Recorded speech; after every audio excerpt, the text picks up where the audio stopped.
a lady in Bretonnia.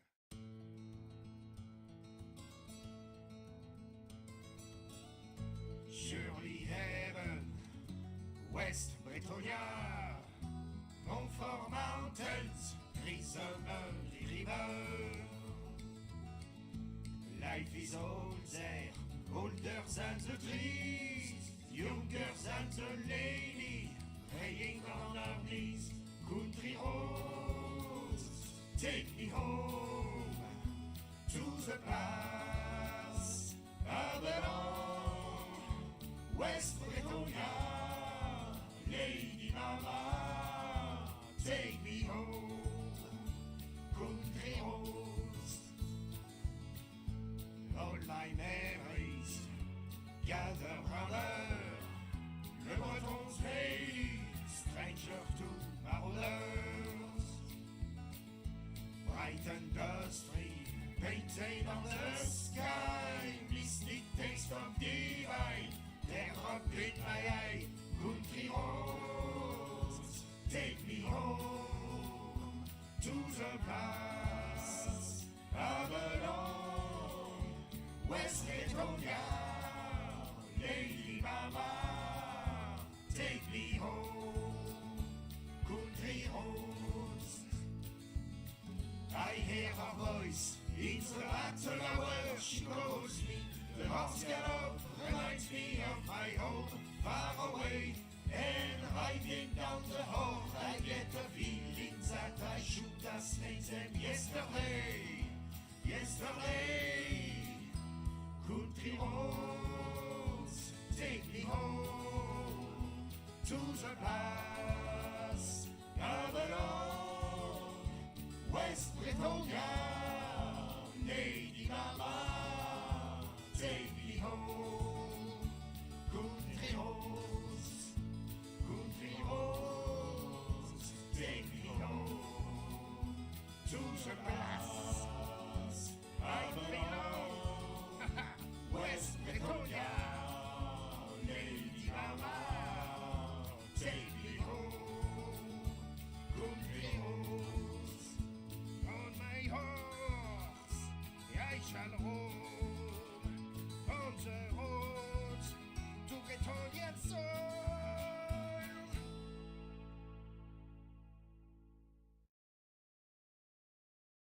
Even though my quest has brought me far from home, my soul and my heart are still with the lady in Bretonnia.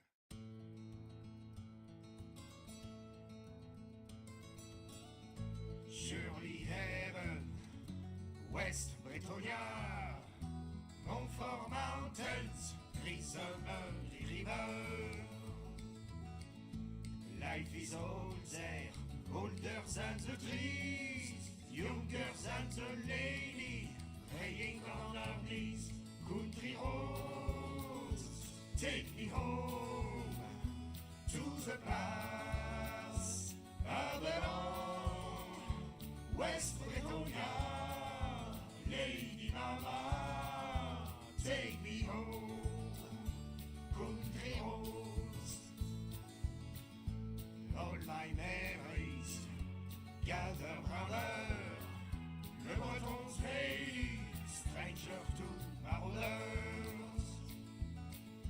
Bright and dusty, painted on the sky, mystic taste of divine, there drop in my eye. Country roads, take me home to the place I belong. West Bretonnia, Lady Mama, take me home. Country roads, I hear her voice in the battle hour. She calls me. The horse gallop reminds me of my home far away. And riding down the hall, I get a feeling that I should have slain them yesterday. Yesterday, country roads, take me home to the place I belong. West Bretonnia, Lady Mama, take me home.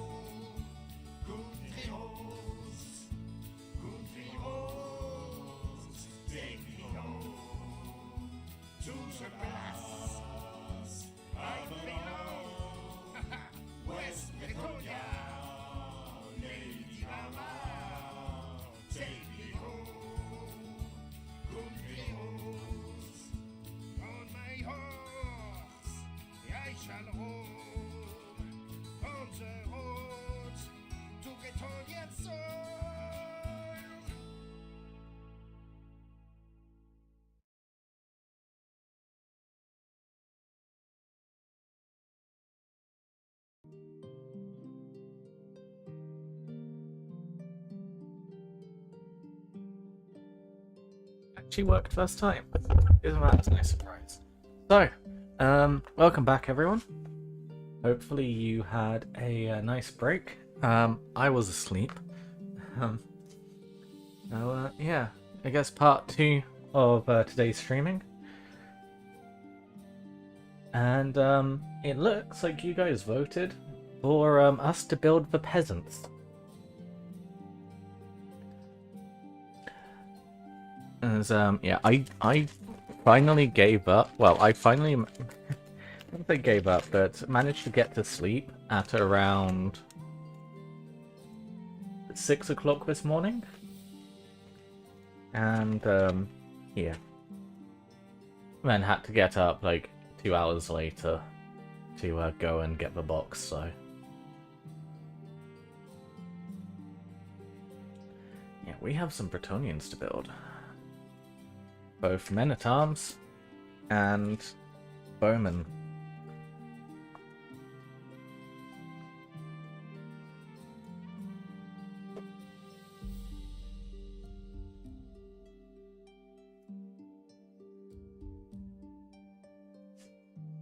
So, sorry for those on YouTube, but YouTube just doesn't have the proper services for this.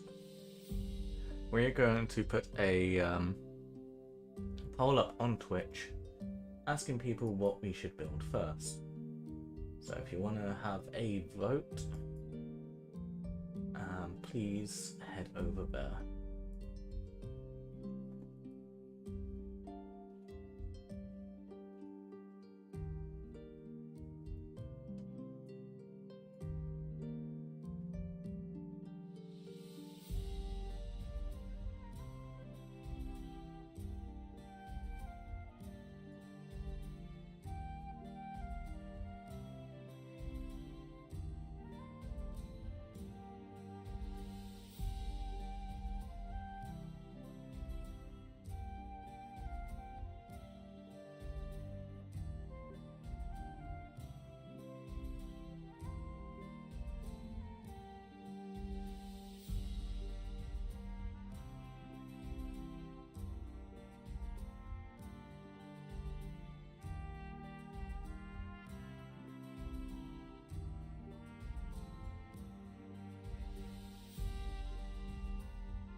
And the stream earlier went really well, Alex. We covered the new lore because there are quite a few changes to some of the factions, and had a brief overview of the rules, what I've noticed has changed between editions, and just a general time just having a look through the box.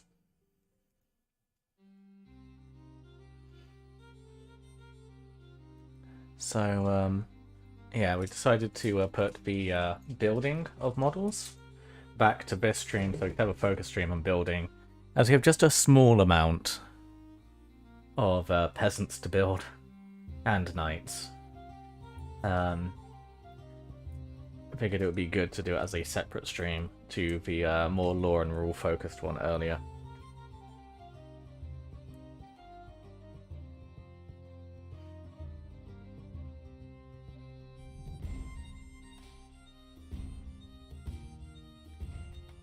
So, right now, the poll is to decide whether or not we build the Spearman at Arms. Which, looking up, I've actually done quite well in terms of aging. I'm kind of surprised about. In a good way.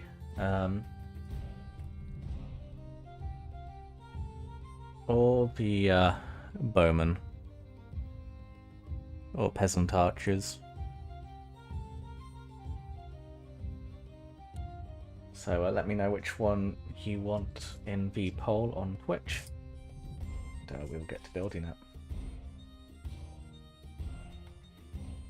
As to how we're building it, I think we are just going to follow the recommended build for these units in the box.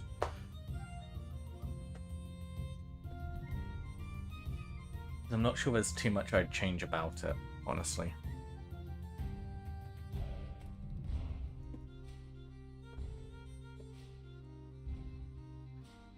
do I think for normal Mark 6 as assault range?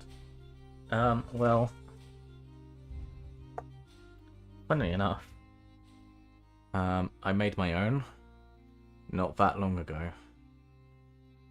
Because I think, you know, just putting a jump pack on and some combat arms works really well.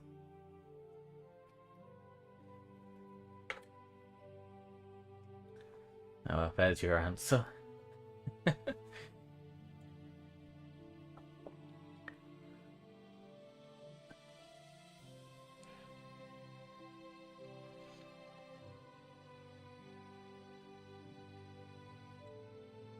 Yeah, it's one of the things I like about the Mark 6 brains. Oh, the Men-at-Arms. Wow. Guys, I want to know, viewers, wonderful, beautiful viewers, are you guys okay? Like, there's real talk for a moment. Like, are you guys okay? Are you in good mental space? Are you all happy? Because you just voted, like, twice in a row today. I've given you a vote. And you guys here on Twitch have made it not balanced. Like, you guys actually answered. And, you know, didn't give me a tied answer, which is one of the main reasons I stopped doing polls in the first place. Hey, Mr. Jiggle, welcome back. And no, it was a general question, Solitaire, and I'm glad you're still here and you're not in hospital. I really do enjoy your company and glad you're around.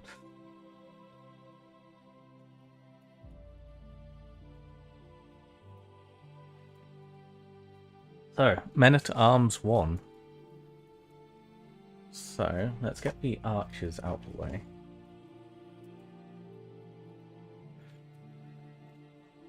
No, it is the old kit. For better or worse. These are the old sprues. But honestly, and it's like, not even talking like from a rose-tinted glasses perspective. They look really nice. Like, the details are quite crisp on them. Well, this sprue is,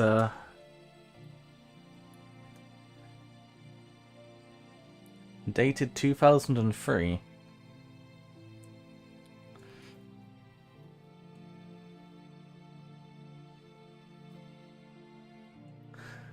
So as to how old it is, yeah, it's older than some people here, I think.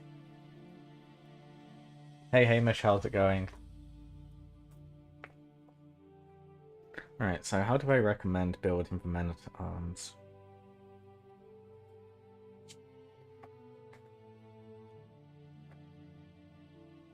Grail Monk, Standard Bearer, and Musician. Champion, Grail Monk, Standard Bearer, and Musician. Okay. Champion, Grail Monk, Musician.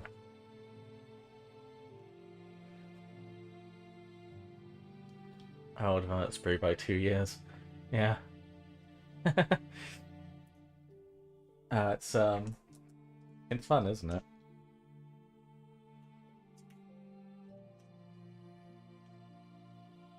It's one of the things that honestly really excites me about this is there is an entire younger generation than me into fantasy now, or interested in fantasy now, because of Total War games, because of the release of the Old World, or because of Vermintide.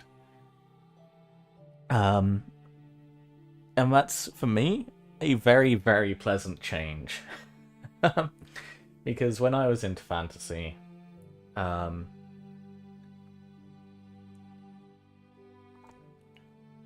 the average age of people was noticeably older than I was at the time. I got into Warhammer as a child, like genuinely like child.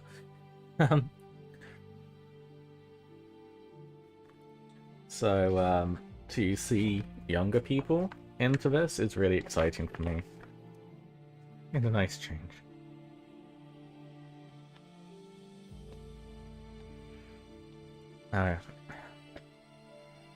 Let's move the screws to the side a second, and let's get the bases out.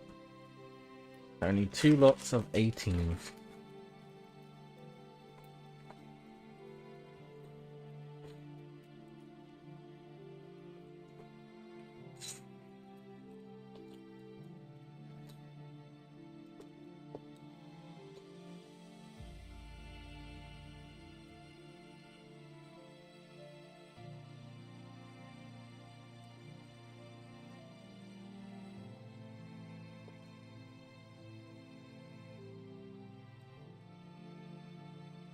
It feels weird doing a resist fit, but I can.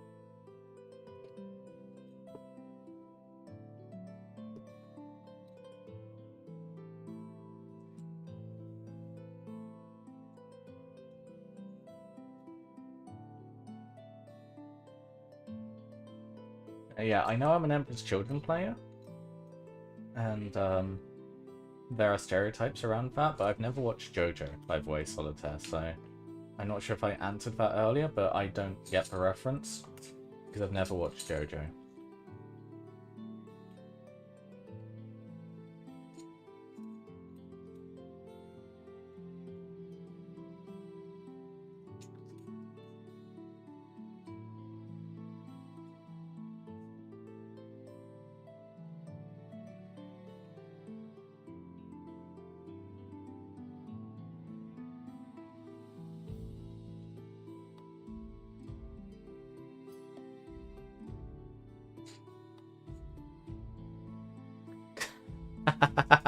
That's amazing, Jiggle. That's the kind of mug I would buy. Oh, damn, I just realized I'm gonna have a huge problem painting this army.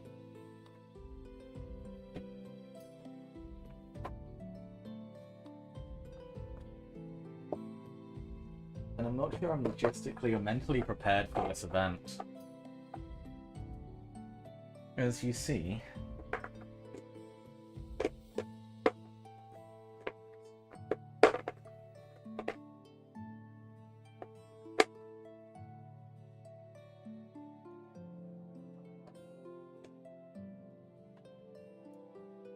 Oh shit, where is it? Oh, I might have a bigger problem. No, there we go. Okay. Here. Hey, I'm of a certain vintage when it comes to Warhammer. And the issue I have here is there's not much left in here.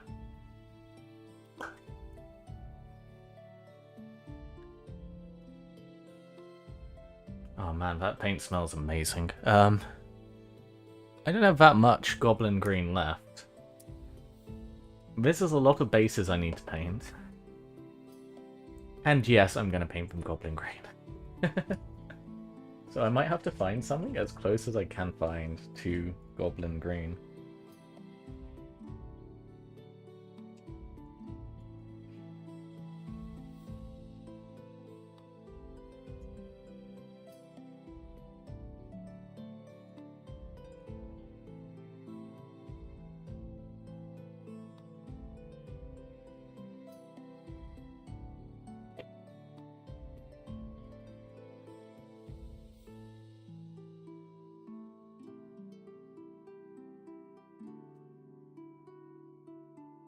Yeah, this is the way. It must be green. But I do want to just check something. So sorry, people over on YouTube.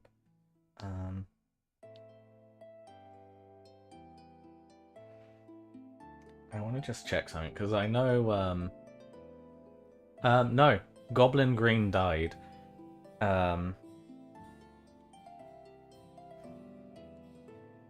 it's another sore point for fantasy players.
Yeah, there we go. So, Great Book of Grudges did a video talking about this box, and he put together an example army list. I just want to see what his suggestion was.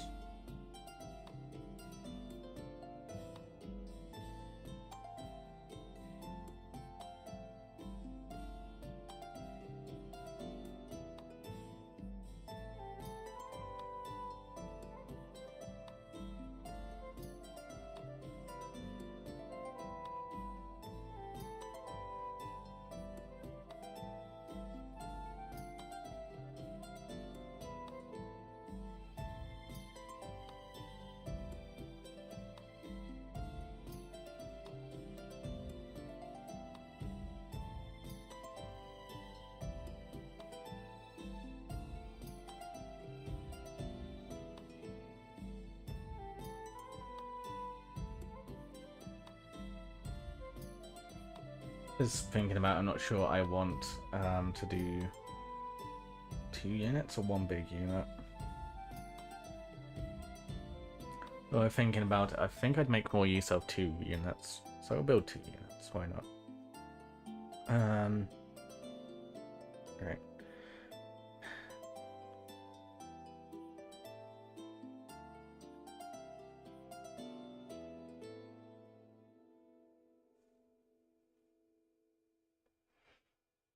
Also, hey Slave, how's it going? Sorry, I was had to look away from the YouTube chat for a moment there. So, building the new Bretonnian, well, new Bretonnians, the old Bretonnians on the new bases.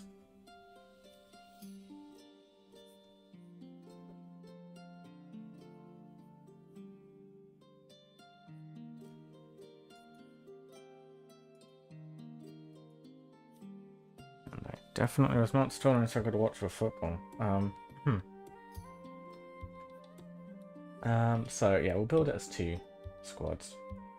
So, advice for building Bretonnians, as I assume that's one of the main reasons people here are watching, is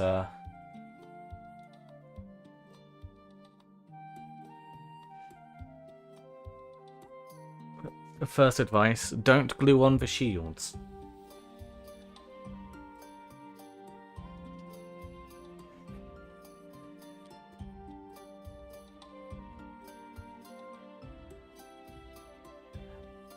I hate to label a point overall, but for non-legacy Legends armies, which AOS minis are valid?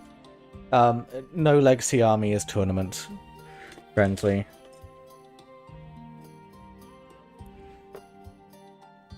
I thought I said that earlier. If it's a legacy, if it's not in a book, it's not tournament legal. Is what they're doing for the old world for the time being. Although why the fuck you playing tournaments is beyond me. I'm very much not a fan of tournament play, and it's not something I really like or support. And I really don't think, whilst this game can facilitate it, I don't think it's really something that should be encouraged.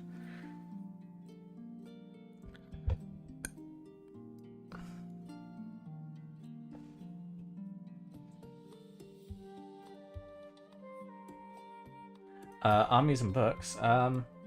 As far as I can tell, all the old models are going to get re-released.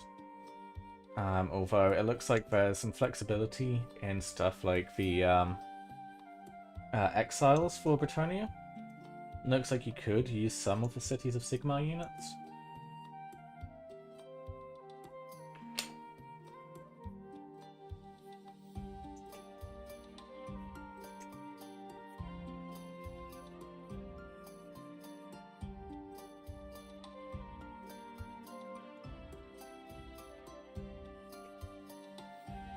Then again, these models, in terms of the quality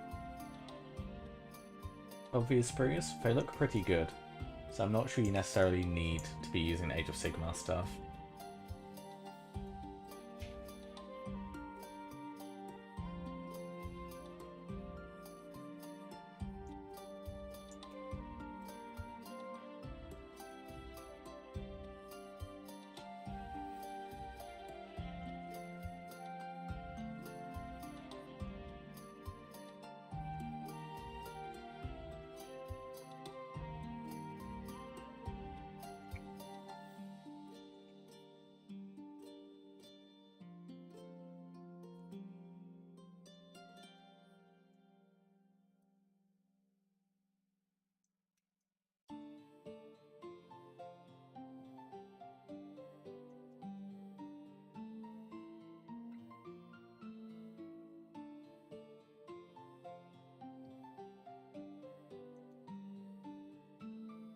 Hey Hugh, how's it going?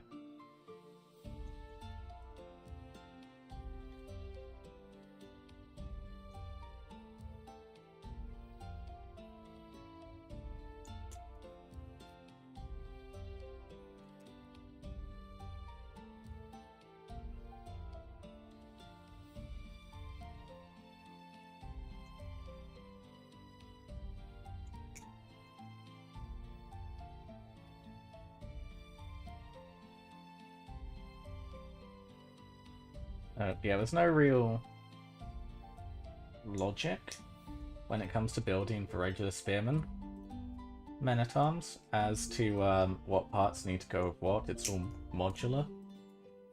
So I've just chosen 4 of the spears, which I think look cool.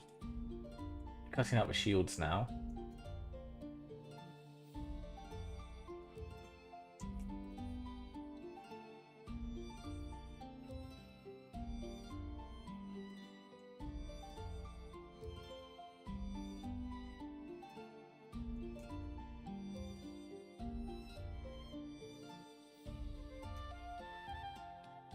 And then I need to choose 4 head options. And I think for one squad, I'll go all these domed hats. And then for the second one, I'll go for the, plate helmets for one unit. And then the other squad will have the other. I think that'll be a fun way to differentiate.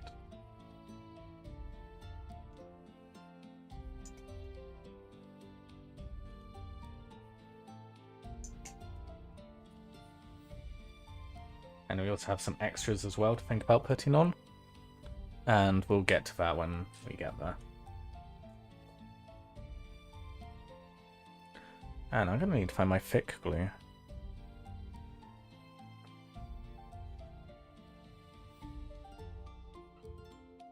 And yeah, thanks for asking, Hugh. I'm doing okay.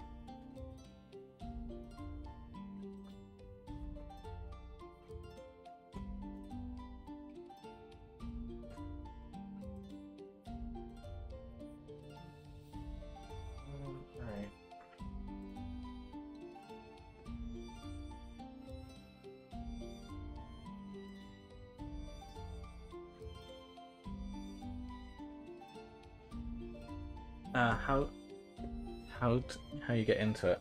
So, as a child, like, I was, I guess, pretty weird, is the best way of putting that. I was always really interested in miniature models. My mum had a lot of scale, like, miniature railway stuff, like Hornby and stuff. And I was always like kind of interested in miniature models and stuff, and my dad was in the West German military, and so he was interested in miniature model making, and so I spent a lot of time as a child making minis and building them. And one day my neighbor came over, because I used to live in a pretty nice little community in a very fun little town called Totnes, where everyone's very friendly with each other. And neighbor came around, and he's, what, 60 or 70 now, I think. And he was very fascinated about the fact I was building a Battle of Britain airfix kit with a Messerschmitt Bf-109E1 and a Spitfire Mark II in it. And he suggested, well, he pointed out that there was a game you could actually play with miniature models, and that it wasn't, that, you know, miniature model didn't just have to be building models to put on the shelves and stuff. And that got me really interested, and I got hooked pretty much immediately. And he showed me his miniature models, and yeah, kind of just snowballed from there. I was instantly absorbed by fantasy and the idea of playing an army of knights in shining armor.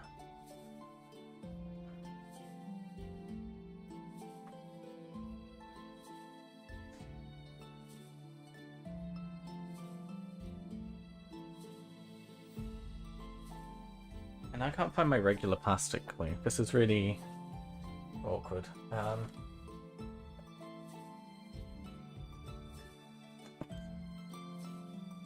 And yeah, I found out, like, within like a year of that as well, that my cousin, who's a guy I really looked up to, as he was joining the army, was also really into Warhammer. And so every time I'd visit, I'd spend ages with him, either playing Halo on the Xbox or talking about Warhammer.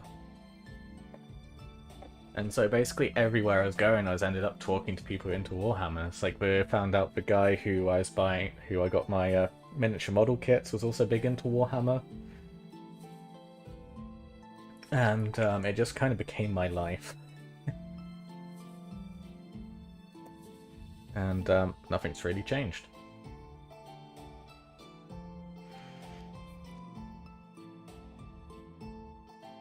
He lived miles, well, not miles away, but enough that it wasn't like regular for me to visit him.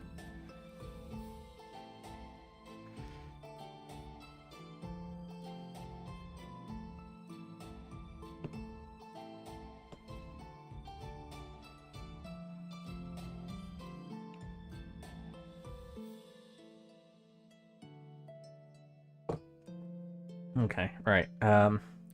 I suppose now is a good time to also show you guys a very dangerous, potentially stupid hobby trick, which is a not so well kept secret. This nozzle is jammed, so I'll be back in a moment.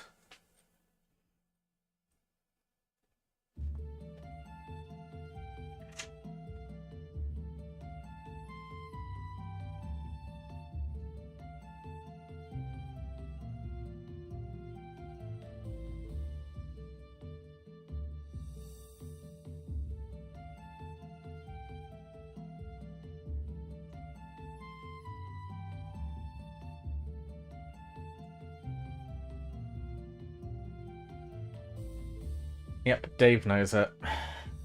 So,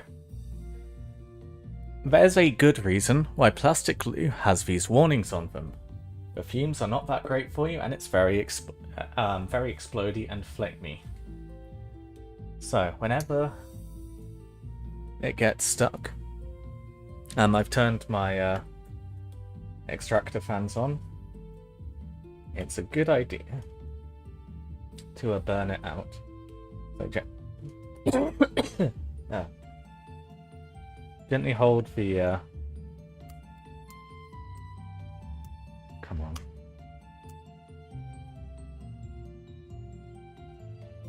The tip in the fire.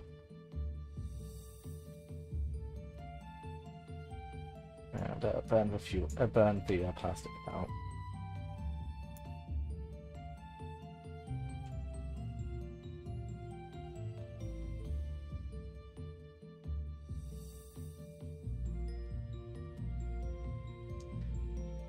And do not huff the flames. I have an extractor fan on here. Pull the fumes away from me so I can do this safely. And never do this whilst it's still in the bottle. Never. Always take it out and hold it safely in something away from you. And now I'm going to wait for it to cool down. And I'm going to keep the extraction fan on. Which is just there, by the way.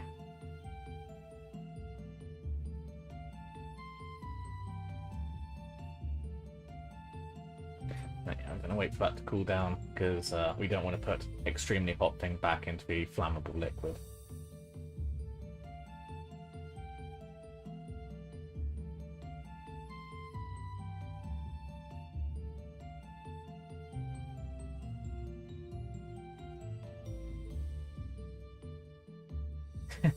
Okay, how's what you trying to do? Yes, no.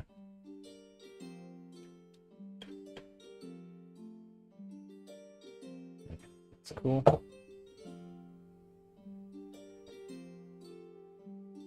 Put it back in. Hey, Ghosting.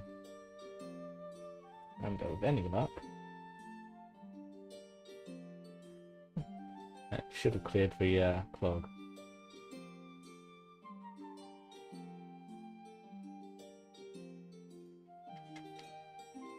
There we go. Right. Now I can put the flamer away.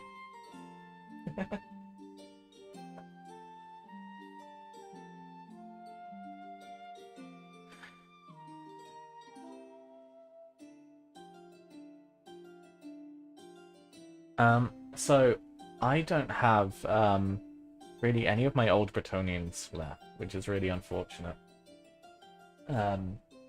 They're unfortunately a victim of my not so brilliant childhood. So almost all of them were lost when traveling between different places of living. But I still have some of my Skaven and some of my High Elves. I do have my Fey Enchantress model. And most of the Island Blood. So my parents aren't together, I think is the easiest way to put it, and they aren't on best of terms. And at various points in my life, I've lived with one over the other, and they both moved several times during both of those instances. And during that, I believe my Bretonnians and most of my Grey Knights actually ended up being left in an attic somewhere. So at the same time, my mum ditched my first mountain bike, which I was really quite angry about, to be honest. It was outside of hobbying, like tabletop stuff, I actually on a regular basis go outside and touch grass. And as I really like cycling, and cycling has always been a very big part of my life, more so than Warhammer actually. And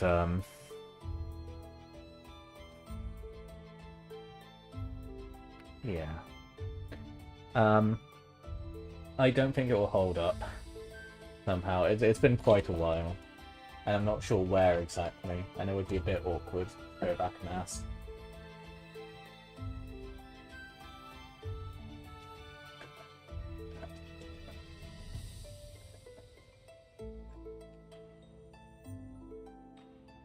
No, the only old model I have that I know the definite location of is my old Fey Enchantress model.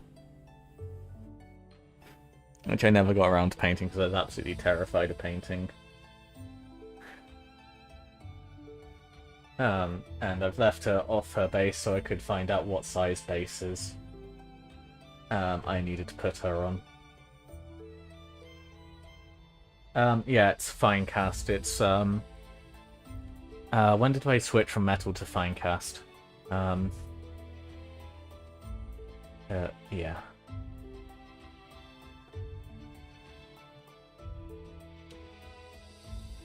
Doesn't matter, still a legitimate model, and it's surprisingly has no issues.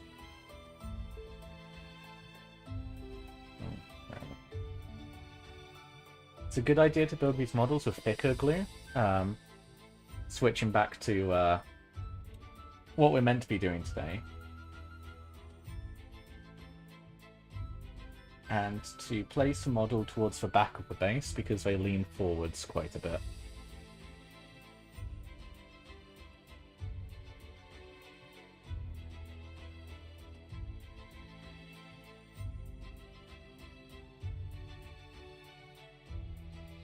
And it's also a good idea to make sure that you scrape the bases as smooth as possible. Hey Beskar, how's it going? I feel slightly nervous seeing the word safe in your name, Beskar.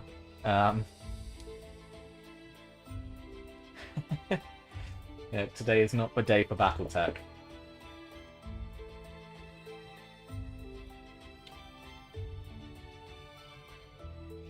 Today is the day for the lady.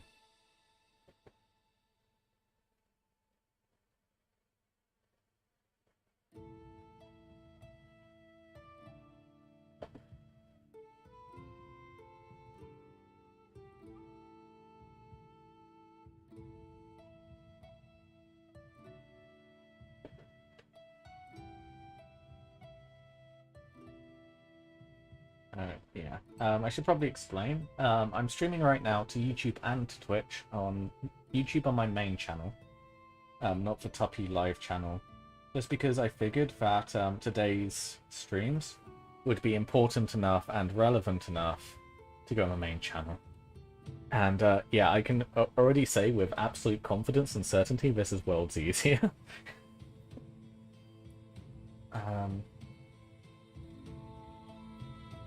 You also notice I'm doing it in squares rather than lines, so I have an idea of how they actually stack up alongside each other.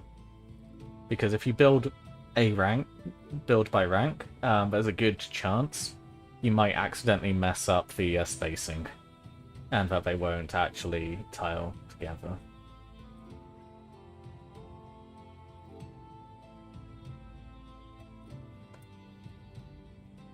Beskar, you know, or you should know by now. Praise be unto Blake.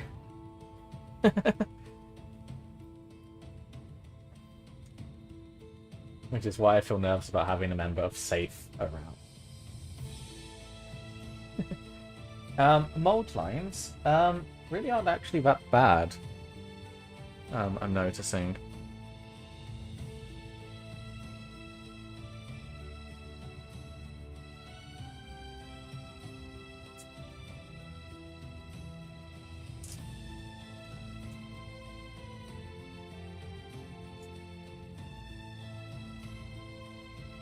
Once the torso's actually glued down, we'll go in and try and tidy them up, and we'll see what we notice. But for now, let's try to get the torsos in place.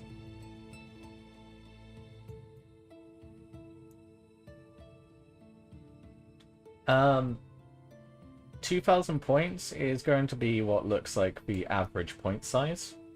Although, as like a nod to like the nostalgic normal points value, this army box is designed to be a 1,250 point army list.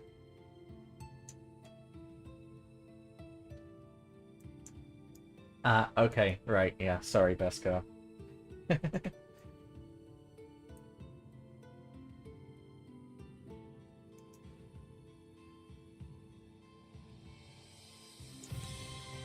And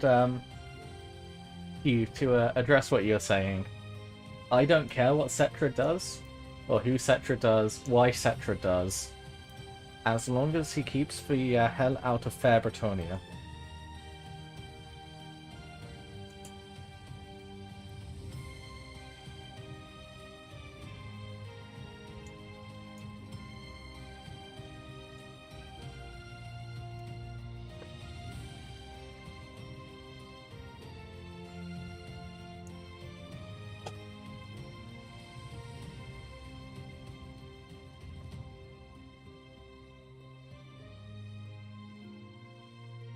Yeah, we will be going through them. Don't worry.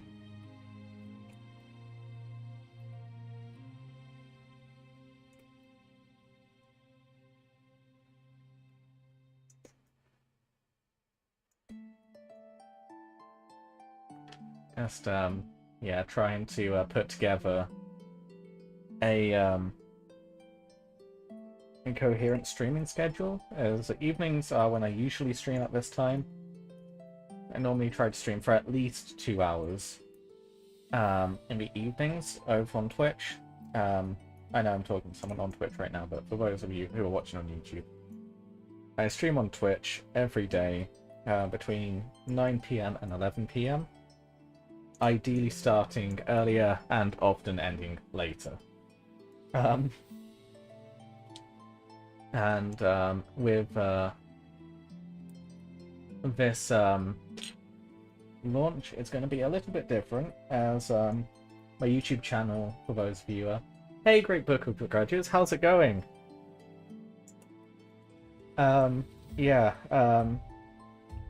With my YouTube channel being focused on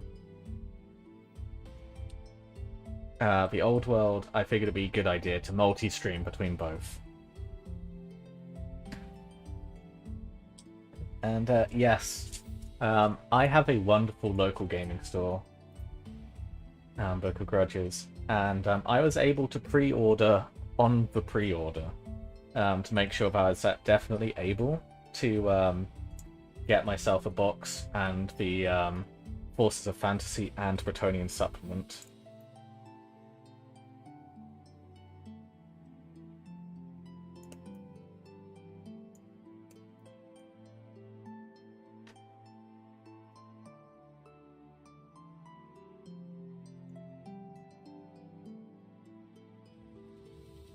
And man, I am so happy and excited. As I joked on my Discord server, I've only cried twice today so far. It's yeah, this is kind of surreal for me. This is, something I was doing as an actual child. Something which was lost to me, both my army quite physically, as I was talking about earlier, and then the game and the ability to buy the models as an adult, to actually make this army how I wanted to as a child. So it's it's fantastic. Looking over the rules, I can see why so many people have been incredibly excited for this new edition's rule set. And the lore is really interesting. I was watching your videos on it, because of course I would. I think I've watched most influencers or, people supported by GW's videos on the old world. And, the lore section of the book, of the rulebook, was really interesting to read. So watching your video talking about the lore about Telia and Astalia, I didn't expect it to be as, a significant section of the rulebook as it was. So that was really cool to see, and that's really hopeful. And with that as well, the prominence of Norska as well was something that kind of caught me off guard. So I really hope we see models and rules for all of them, because that would be amazing. And I'm trying to keep myself relatively restrained. So right now my plan is to build out my Bretonnian army, so I can play all three of the army lists, the Dukedom, Crusade, and Exile lists, with an allied detachment of the Empire and of the High Elves. That's the primary goal, and that's the main focus I will be having. And then, what happens after that is going to be decided, because genuinely, of the old world factions, ones which are getting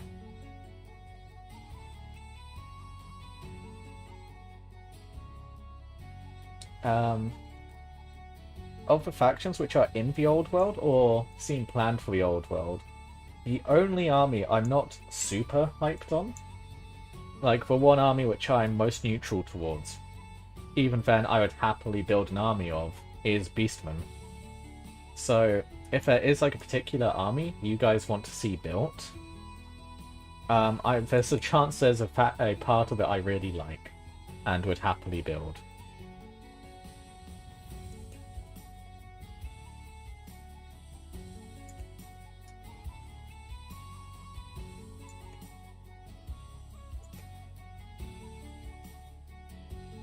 Great book of grudges over on YouTube thing.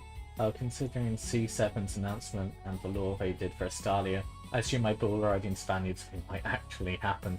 Yeah, yeah. No, it's I really like the idea of building a full conquistador army. I need to read back through the Warhammer Fantasy RPG lore for the Estalians. But I'm mostly interested in doing Telians.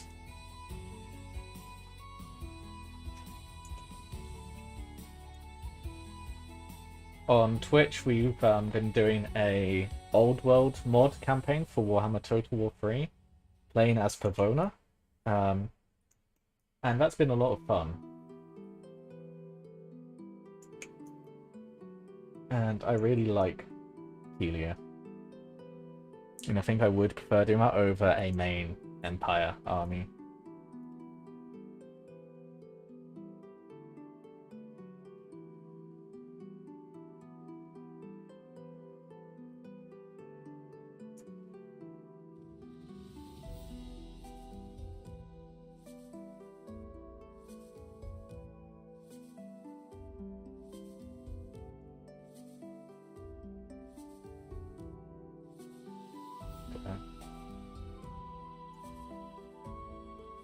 Did I leave it? Oh yeah, I did leave Dudes on the Spring. Good shout, Hamish. Although I think I might be cutting out too many. We'll find out. I'll put them on spaces anyway. Eventually. But I still need to do the champions.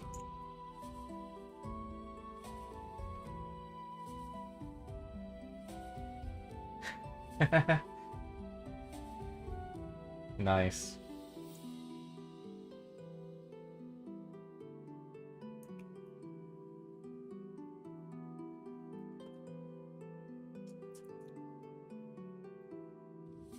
Whilst you're here, Grudges, I was really hoping you'd actually show up so I could ask you.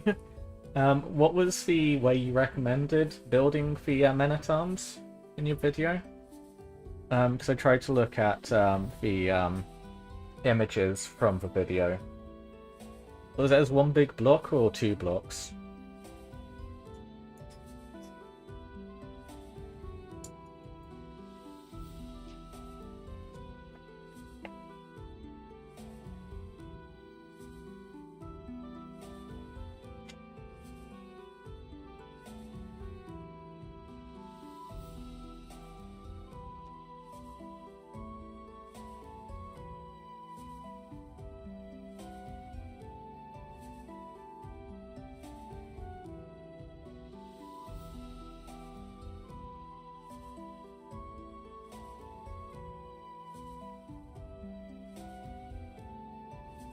Two blocks. Cool.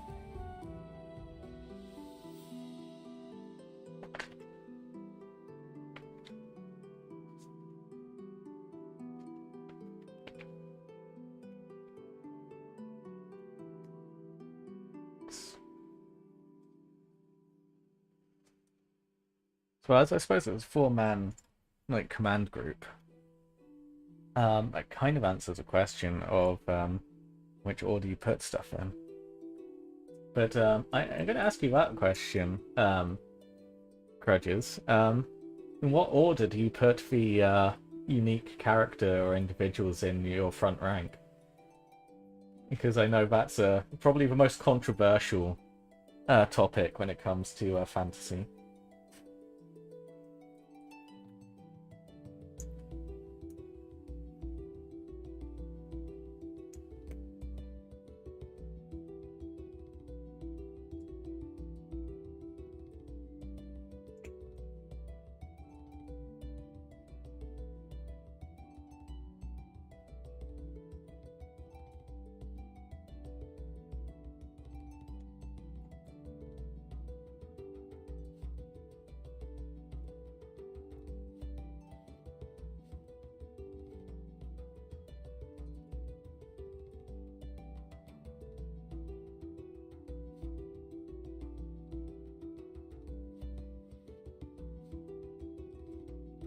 People a bit of banner first. I can respect that.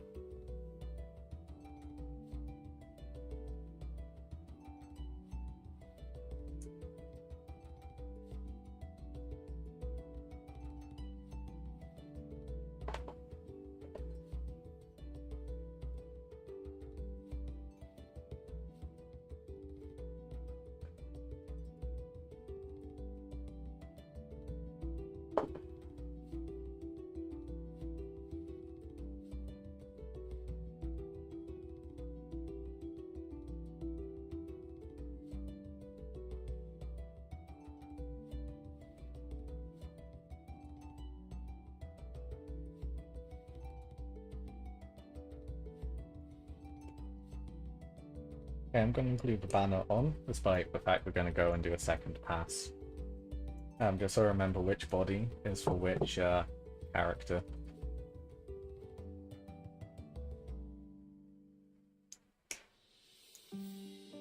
If there's a 5-man squad, I'd always put the banner in the middle.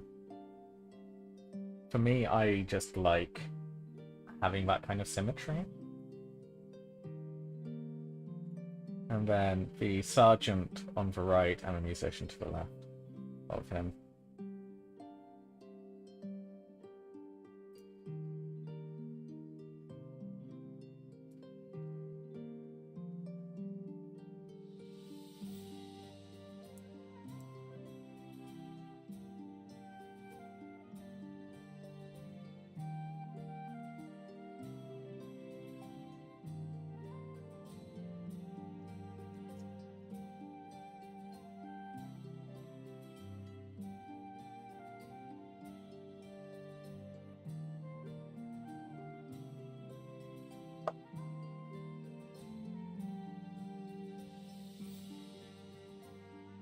I'll catch you later, Hugh.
Alright, how much is a monk worth?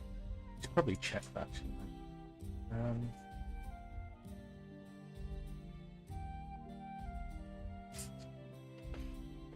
I? I know I can take the easy way out, because Grudges is here in chat, but I should get into the habit of checking for myself.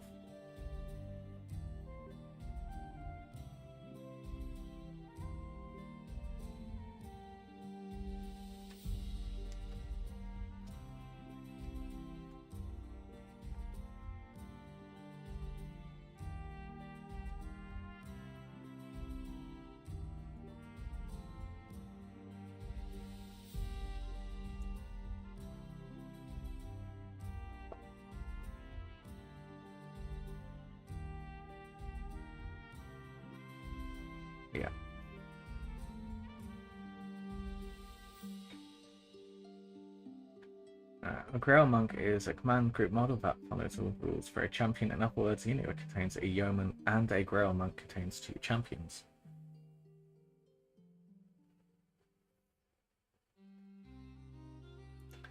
Let's try village.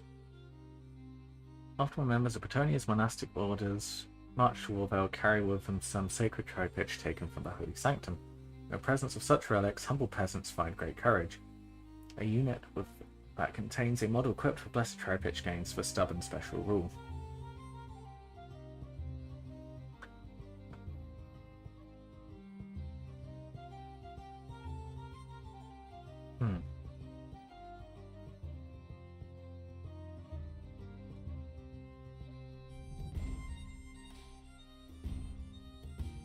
Also, it should test late. I mean,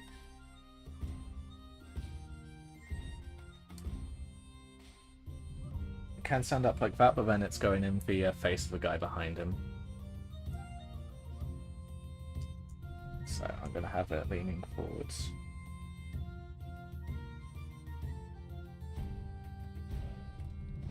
We should stay on the base.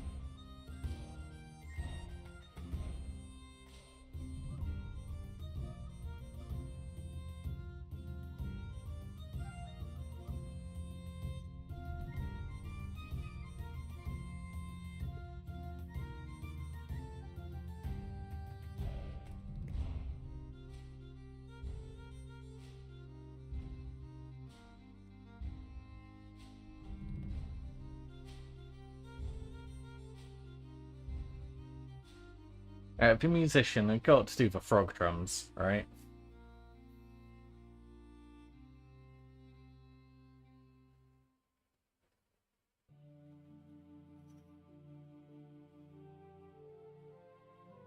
I feel like it's almost a stupid question.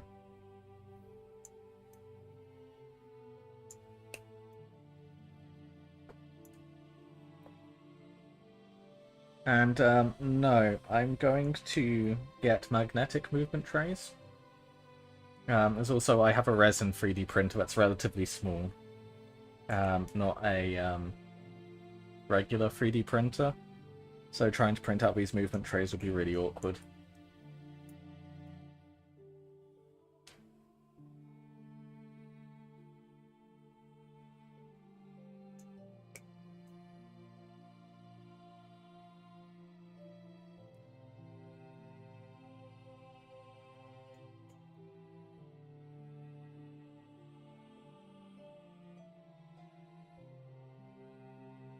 Yeah, but drum with frog.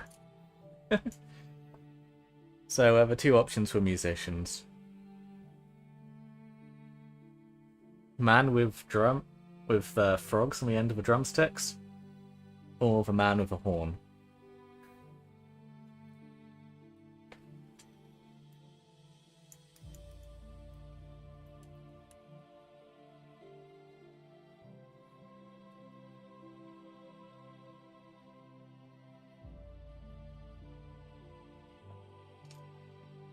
And no, I'm not going to buy the GW ones. And there's quite a bit of relatively bad flashing on the drum here.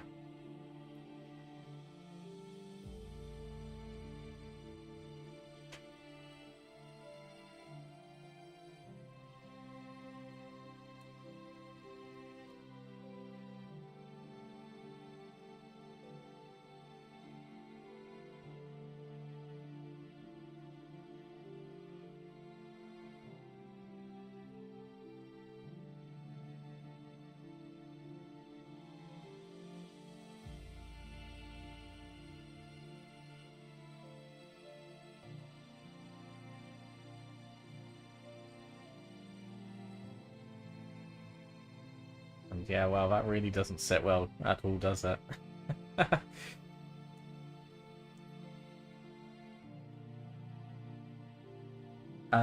Basically.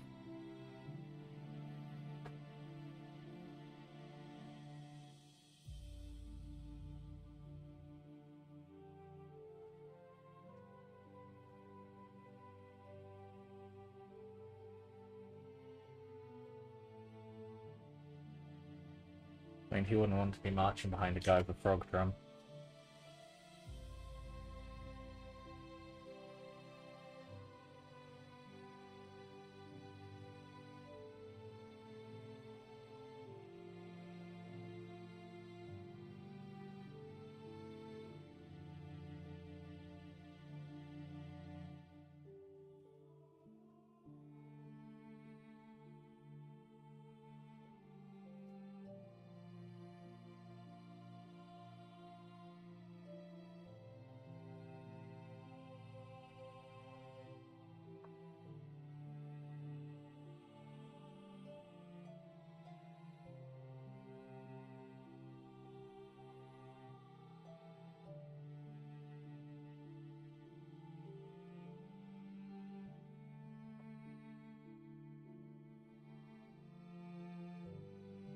Oh yeah, no, absolutely did happen.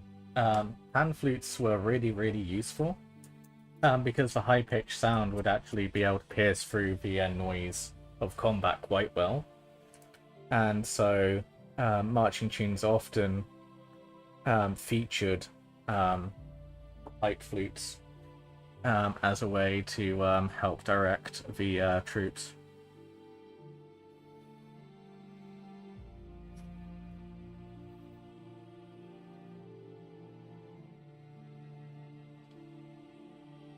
For now.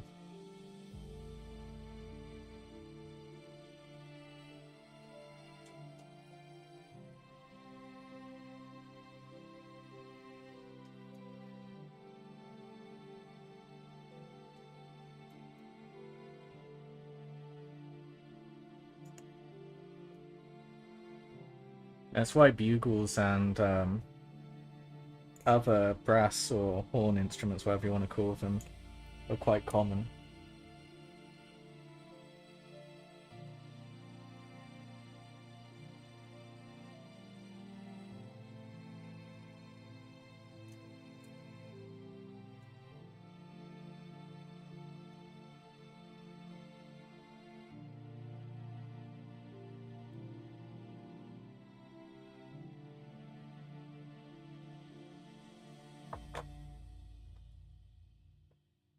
Oh, yeah, it's like one of my preferred things, like historically, is Napoleonic Wars. Talking to me about that is very much going to result in a lot of tangential conversations.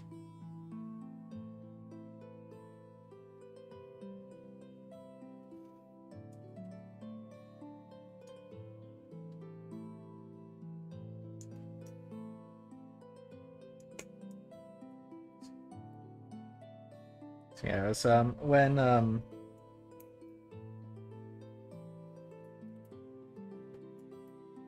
words.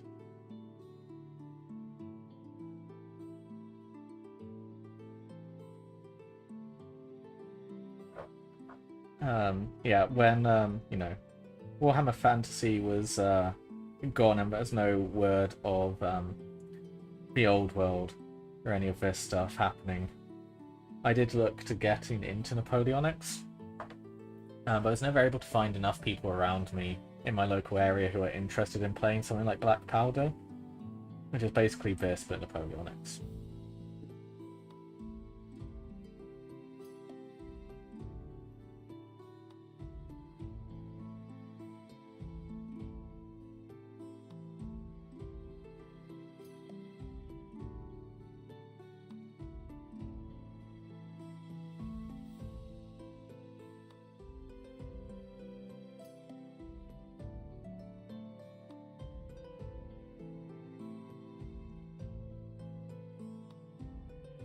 Yes, Warlord does. Black Powder and Pike and Shot are the two Black Powder games.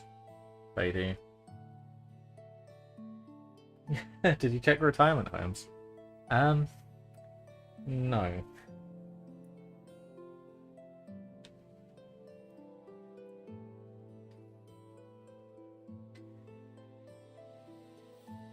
But most of the older people I know who are into historical miniatures play like 15 or 10mm stuff, rather than 28mm scale. Well, you have given me an idea now. I could probably find a way to, use some of my Napoleonic 28mm scale stuff in fantasy. As like a mercenary. Although, ooh, English Civil War infantry units would be really fun to use for, Empire. Well, Dogs of War, I guess. We might need to do a stream on like third-party models to use.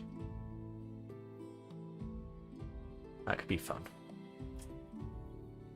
Right. Building these guys.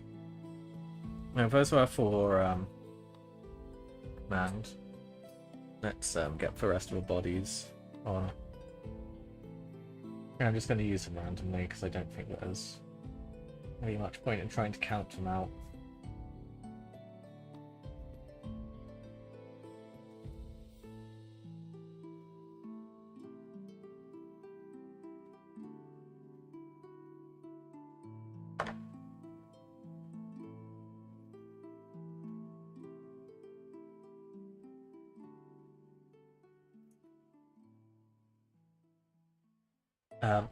I live in the beautiful southwest. Without going into too much detail for obvious reasons. I live on the south coast of Devon.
Yeah, so one of the main reasons why I used to be really interested in model trains growing up is because I used to live very close to one of the surprisingly many steam railways here in Devon. And so used to have to cross via railway on my way home.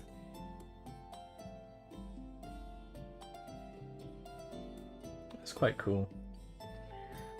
And at one point, I almost went to a secondary school, in which I would have to catch a steam train to school. Which would have been really cool. But then my family decided to move.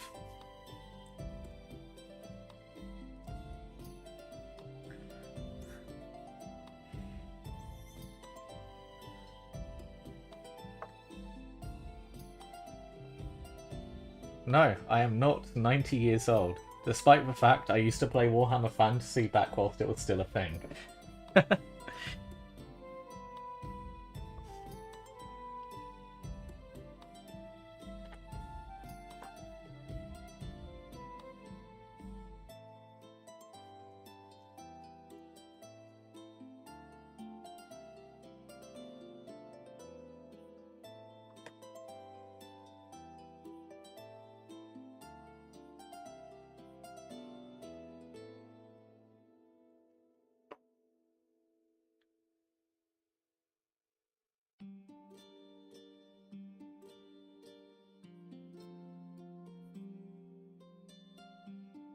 Yeah, but there's two possibilities.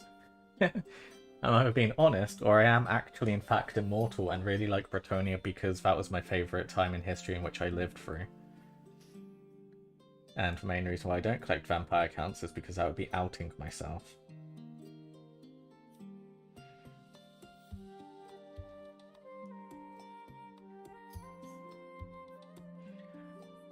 That's one thing, because, like, I've also lived in areas in which I'd have to cycle for an hour to get to the nearest town. I don't understand city life.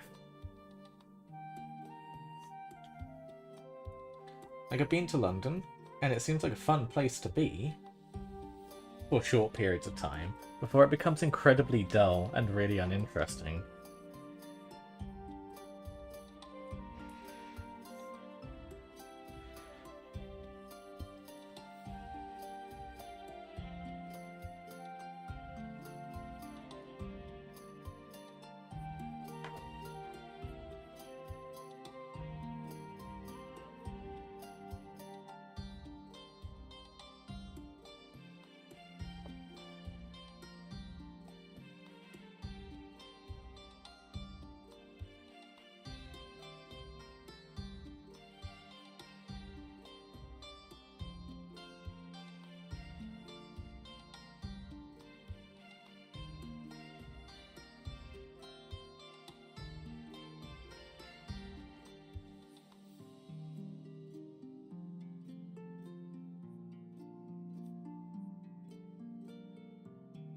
As yeah, I used to live in like proper Shire territory, where people would, speak like that guy from Hot Fuzz, or sound like they're from the Shire from Lord of the Rings. And so deep into the country that people were speaking technically a different language.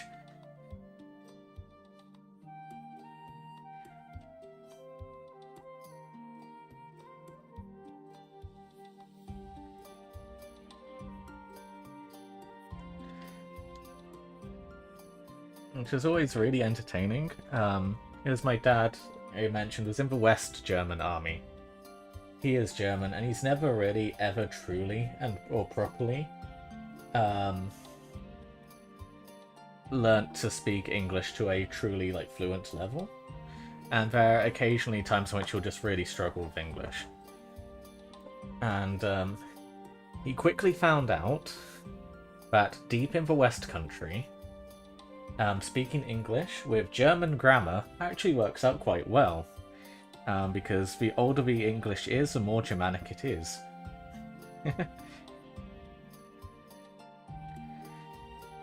And so on many occasions, he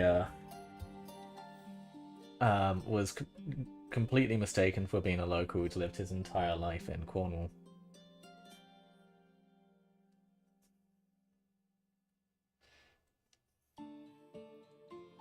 It's not just telling it.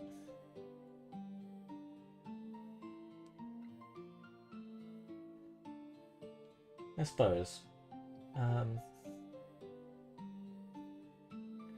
Yeah. Right now is the furthest east I've ever lived.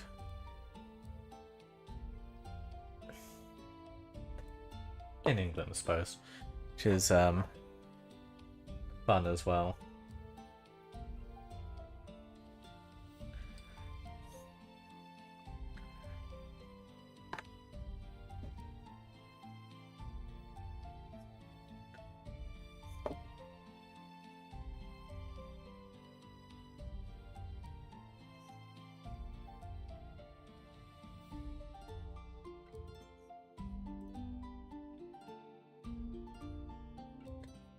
Right, that's the bodies put together on these.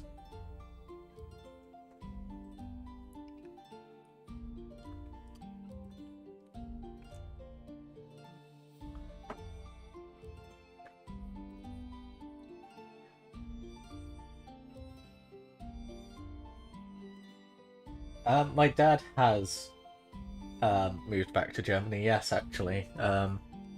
although not to where the rest of my family lives. He's decided to move all the way down south to the Austrian border in the Alps of Bavaria. It is a very beautiful place, but I'm with my family on having strong opinions towards the south of Germany. So I don't necessarily approve of his decision. Let's have a look at the mold lines. And genuinely, they really aren't that bad. I mean, mostly it's the point where I cut the model off the sprue, which is the issue. There's a bit of a mold line here. Not very pronounced.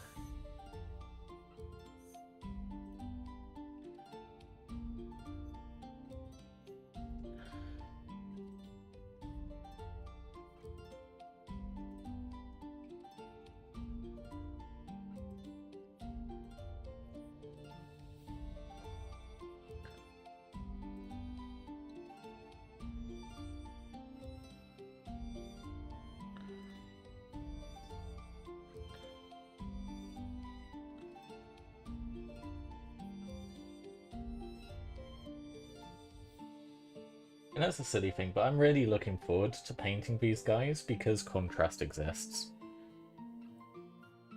It's like when contrast was first announced, I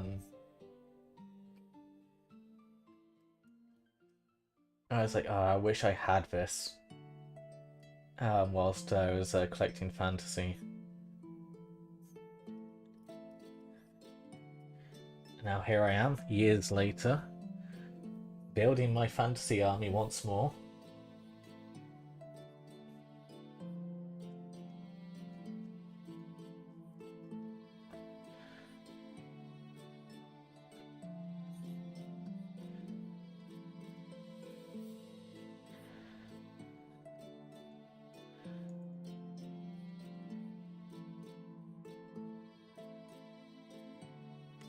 Also, a tip for dealing with like these rough areas from where you scrape. Use some extra thin glue to smooth them out.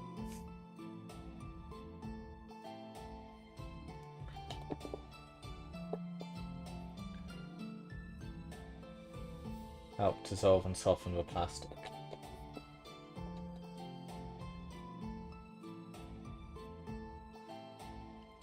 Oh, also where he's living is super cheap as well, which is really surprising despite the fact it's by some castles and some very beautiful lakes and mountains.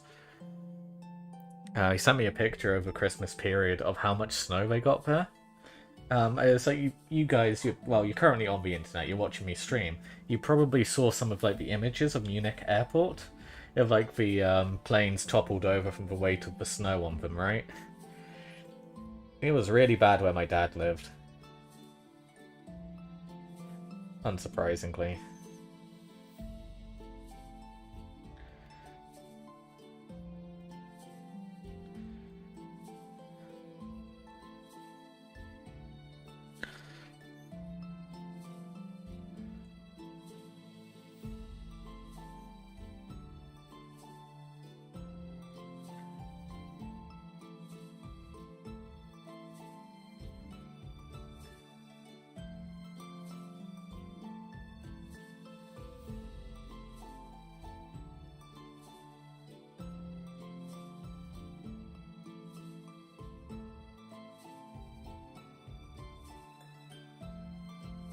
I think a lot of people are going to also realize when building and painting and collecting Warhammer Fantasy just how much of this isn't about like painting to heavy metal standards like you do with Space Marines.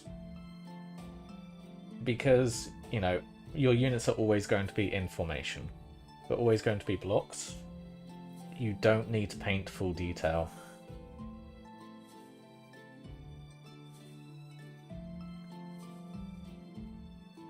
Yes, I'm being careful, Faz.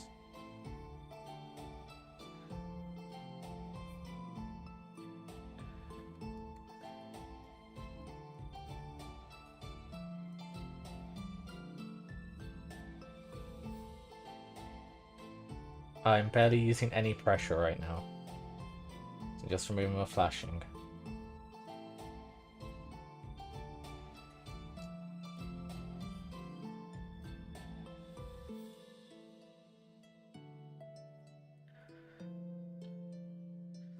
Like, I've already... well, I suppose you guys can probably see it. But got a wonderful deep scar here on my finger from this very knife. Trying to rebase a model, and the knife just slipped straight through.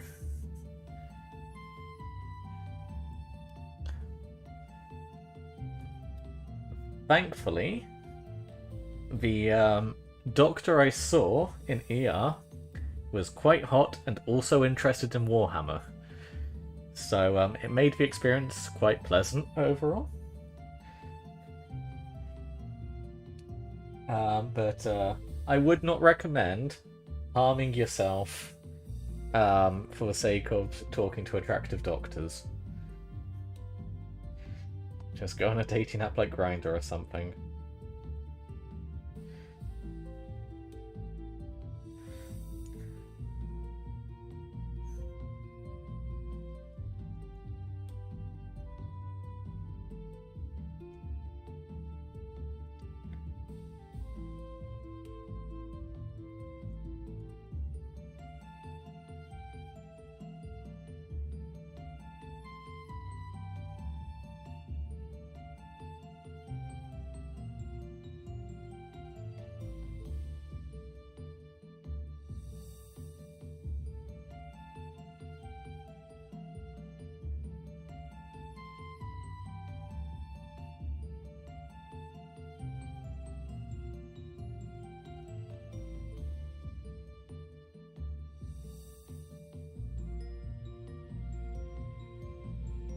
Yeah, as Peachy was talking about it on his new YouTube channel that he's part of.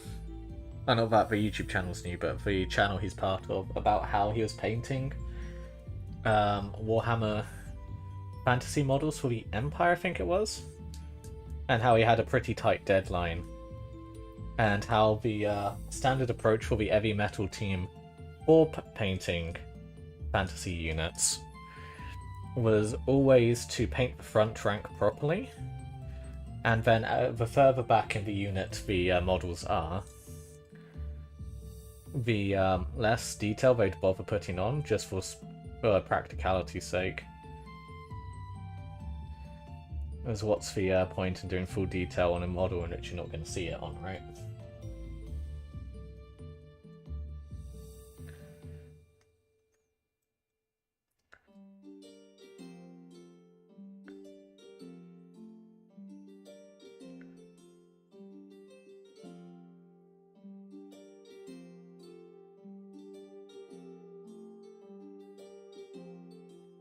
And do not be putting metal objects in toasters, please.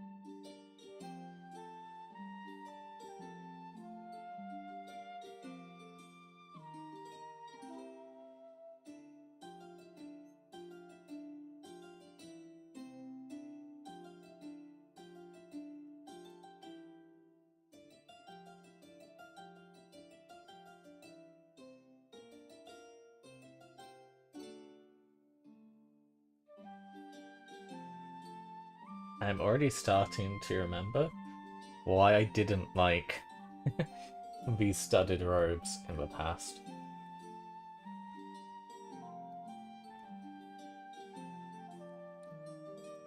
Because these are not fun to clean the spirits of.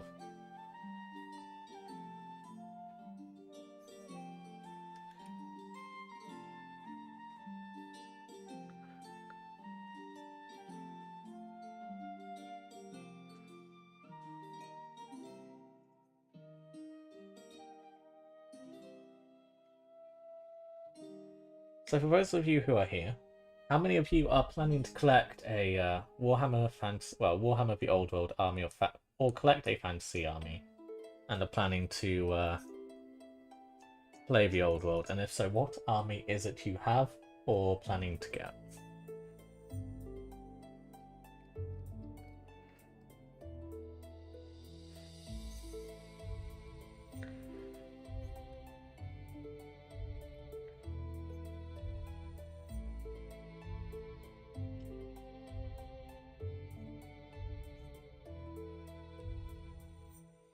Toon King's actually supported.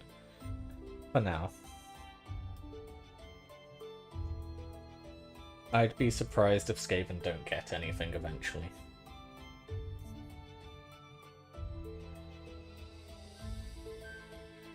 Maximilian's going for Warriors of Chaos. Nice. Hamish, you are getting an army.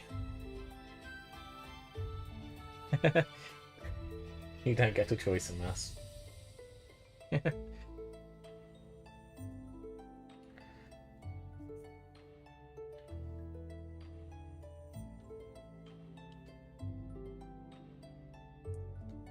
mean, you can still use it. And the best thing is you don't have to pay for your army book. That's the approach you really need to be thinking of. And, like, I know... As much as she is a wonderful person, and I really enjoy her content, I firmly believe that she is quite wrong. Her Discourse Minis is quite wrong on her stance about how people are going to treat the unsupported, well, the in quotation marks, unsupported factions of Warhammer the Old World. Because there are too many of us, people here, who already played Warhammer Fantasy and are returning, and too many people here who have fallen in love with a faction because of things like Vermintide and Warhammer Total War, who are just not going to, you know, just lay down and accept their faction isn't here.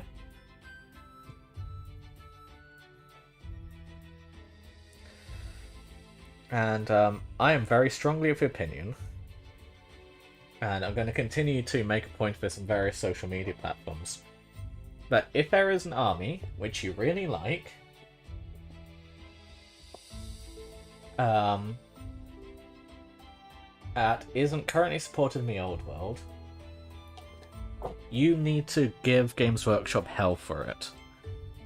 Like, at every opportunity you have, you should be posting on social media, playing games in Warhammer stores, with that army.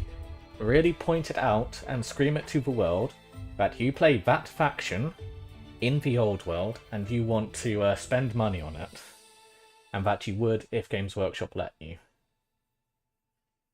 Because the more they realise that they're losing money, they're missing out on additional income, the more likely they are to actually focus on hurrying up the production and implementation of that army.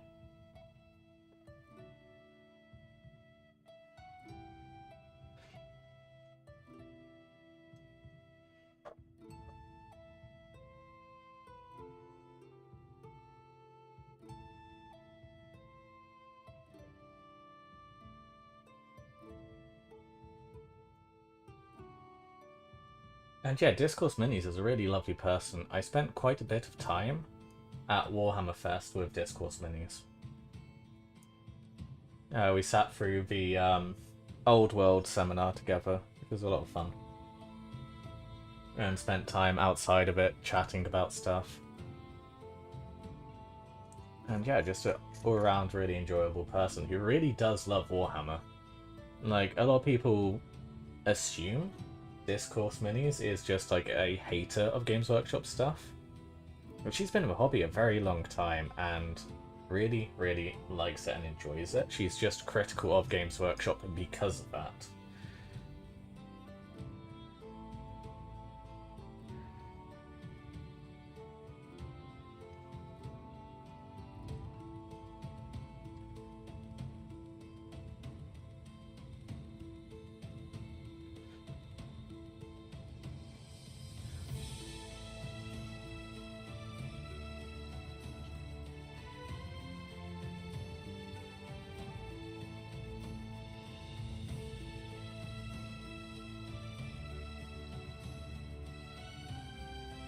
I mean, she isn't like some kind of like drama tourist, um, who's just here to try and cause problems.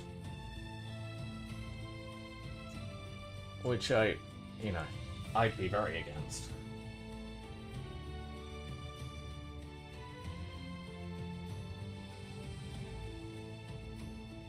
Yeah, so we spent a lot of time reminiscing about older editions and talking about what our favourite editions of Fantasy and 40k were.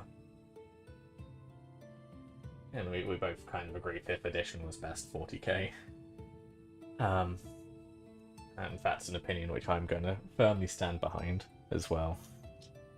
I know it's kind of memed upon, because it was the edition Matt Ward wrote a lot of.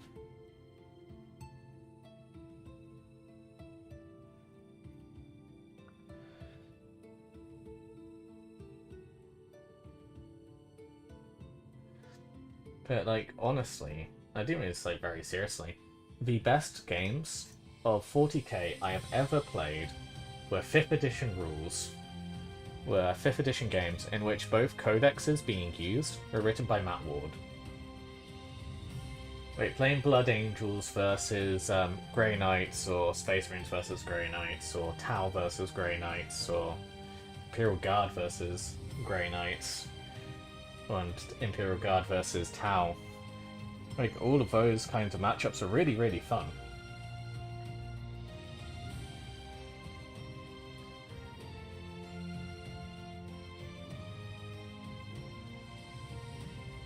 Okay, the mold line on this guy are pretty bad.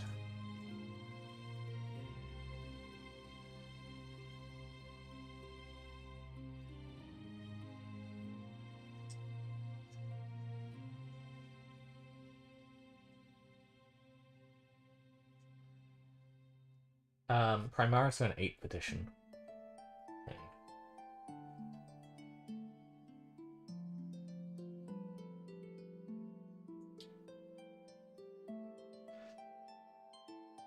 Yeah, so the thing with Matt Ward was, at the time of 5th edition's rule sets, like, he wrote the Space Marine Codex lore for 5th edition.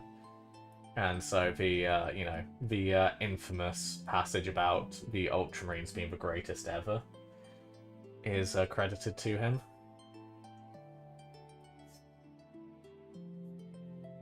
And a controversial take, he's not wrong, is he?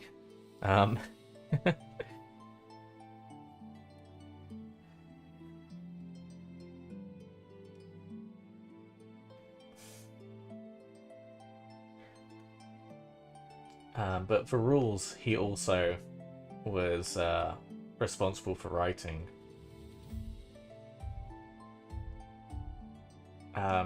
And his way of writing rules was always very fun. And yes, you had like key moments and like key abilities or like spells or whatever that were very powerful. But every army kind of had them. And every army had their unique gimmicks that made them really interesting and special in Ward codexes, which made them fun. There's always that defining moment where your army would use its special ability or whatever nonsense it had in order to, like, turn the tide of the battle. Like, I distinctly remember a 5th edition game where I was playing Blood Angels versus Grey Knights. I was playing Grey Knights. And I won the game by teleporting in with, teleporting with my... what are they called? Interceptors? You know, the Grey Knights with teleportation devices. I teleported in onto an objective and was able to beat enough of the Blood Angels on it off in order to hold it to score the vital victory point needed. And in turn, you know, he'd got his Blood Angels there by using Mephiston's psychic power ability to teleport a Land Raider.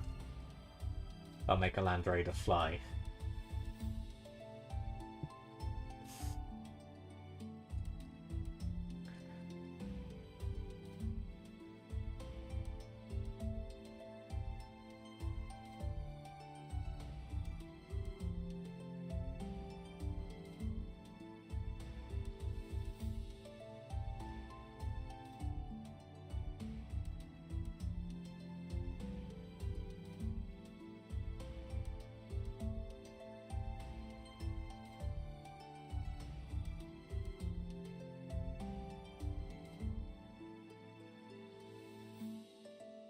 And Tau in 5th edition was scary.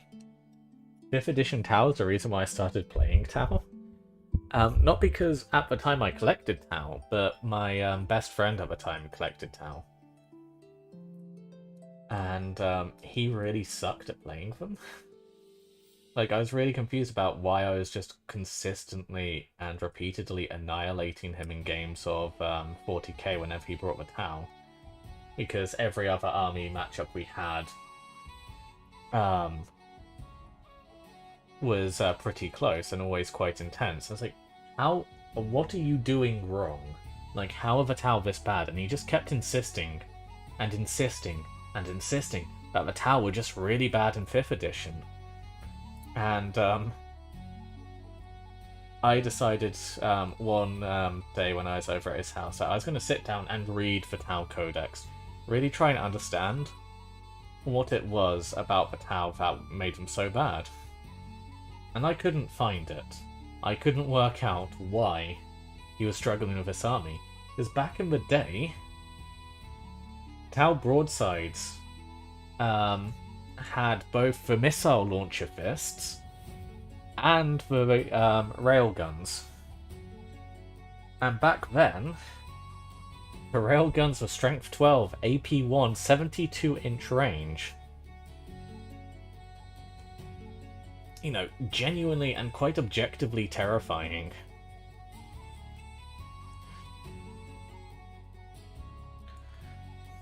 You know, they were better than las cannons and had further range than las cannons. And the Strength 5 AP5 pulse rifles really should have been doing quite a bit of damage to my Imperial Guard. He wasn't using these things. He wasn't using all the cool units.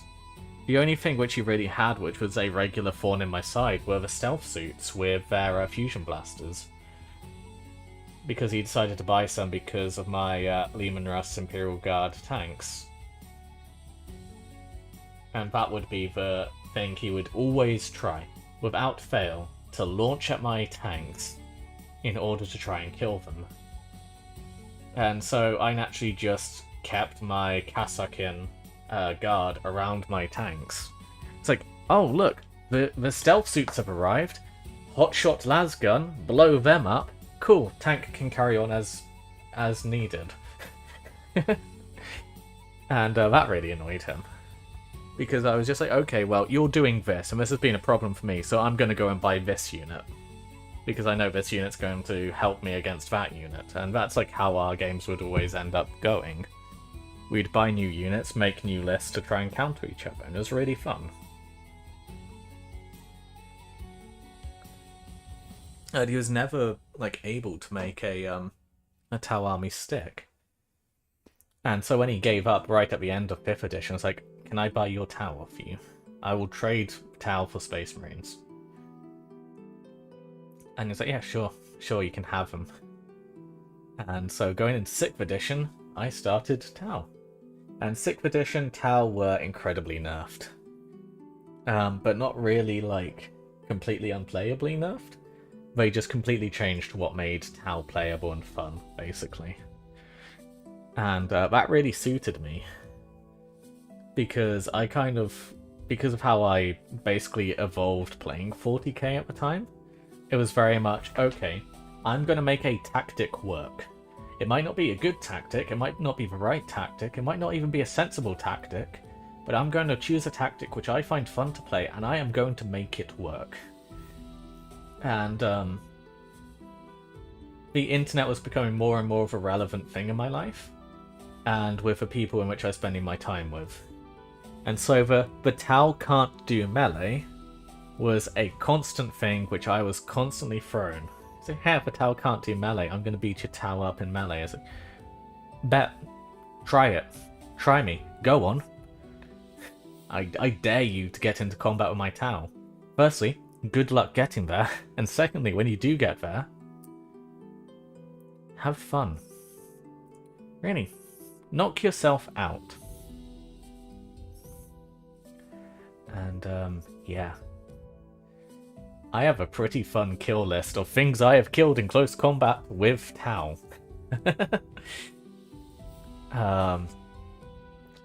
I have killed Grimaldus, the Emperor's Champion, Helbrecht, a Furioso Dreadnought,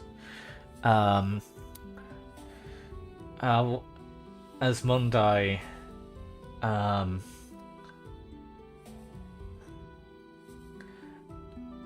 a regular Dreadnought for Black Templars variety though,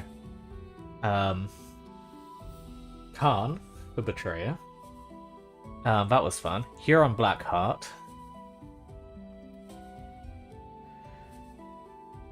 Tyberos, that was a very funny one. And the single funniest one, because it will always stick in my mind, Captain Danarf Lysander, the first company captain of the Imperial Fists. Because I killed him not with a crisis suit with an Onaga gauntlet or a fusion blade or something, but a regular fire warrior, not even the sergeant, a regular fire warrior killed Danarf Lysander in close combat, and it was really, really funny. It was so funny that everyone else in my friendship group would not let the Imperial Fist player get away with it. Because he was really, really cocky and arrogant, and really self-entitled, and really lived up to that arrogance Imperial Fist players tend to have. And so when everyone watched Captain Lysander be murdered in close combat by a fire warrior, he never stood a chance.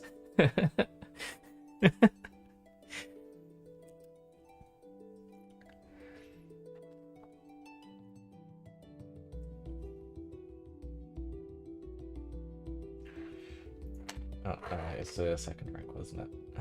You're clean, you're clean. You're not clean. And, yeah, he, from that point onwards, basically vowed to try and destroy me specifically with every army list he built. Around this time, the Badab War books were coming about as well. So, I decided I was going to collect Mantis Warriors. The Mantis Warriors were the army from the Badab War in which I was most interested in. And so, naturally, my friend decided he was going to collect Space Sharks. Because the Space Sharks, in the lore, did the most damage to the Mantis Warriors.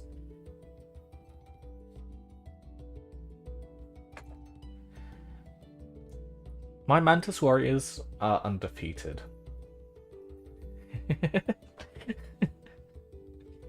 His Space Sharks are yet to score a victory. One of my friends was playing Raven Guard before we all decided to get into the Badab War stuff. He transitioned to just playing Raptors, and he just repeatedly annihilated the Space Sharks player as well. And it just became kind of like a jokey thing. And it's like the Space Sharks were just incredibly tame, because we both had strong armies, especially when 7th edition's rule sets came about and the Angels of Death Codex supplement was a thing, because it was really badly written. And so, any Space Marine chapter, which was a known successor of one of the first founding chapters, would benefit from rules of the Angels of Death Codex supplement, as well as their own rules. So the Mantis Warriors got all of their chapter tactics from the Imperial Army books for Badab War, as well as the Angels of Death Codex supplement benefits for White Scars.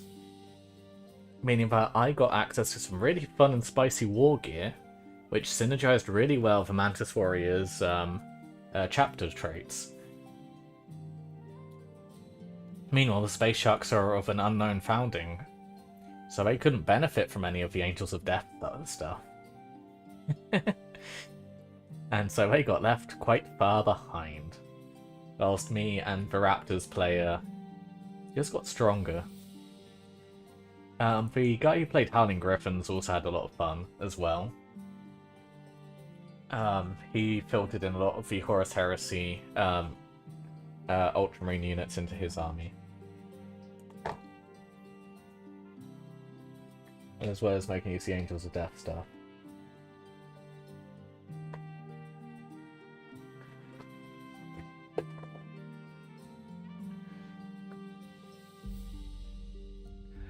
Yeah, he was a very stereotypical Imperial Fist. Like, very proud, very noble, very confident, but also had pretty severe anger issues. It's like in the match in which I killed Lysander with the towel.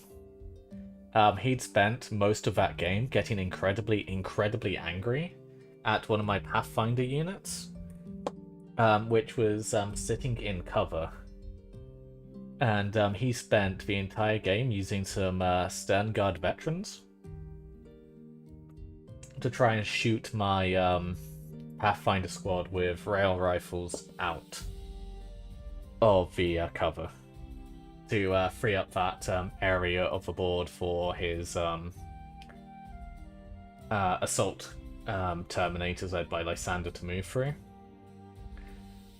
But it just wasn't happening. Because I had a shield drone. I took every single save on the shield drone. So, the 4-up saves on the armor, yep, cool, I'll take it on 4-up cover save. If he was ignoring cover, I'd take the 4-up save from the armor save of the drone. And on it would go. And he failed to kill a single Pathfinder. Meanwhile, the Pathfinders, using their railguns, which are AP1, were plinking away at the Assault Terminators and Danarth Lysander. So by the time Danarth Lysander got into close combat with my Fire Warrior squad they were moving towards, 3 of the Assault Terminators were already dead, and Lysander was only on 2 wounds. And because Lysander has a Thunder Hammer, he was striking last in combat because initiative was a thing in 7th edition.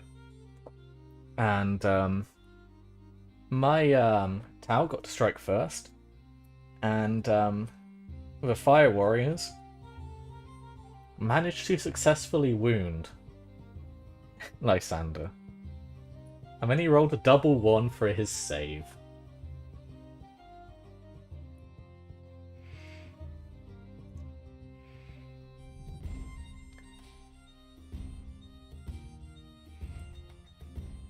And 7th edition really doesn't do rerolls either.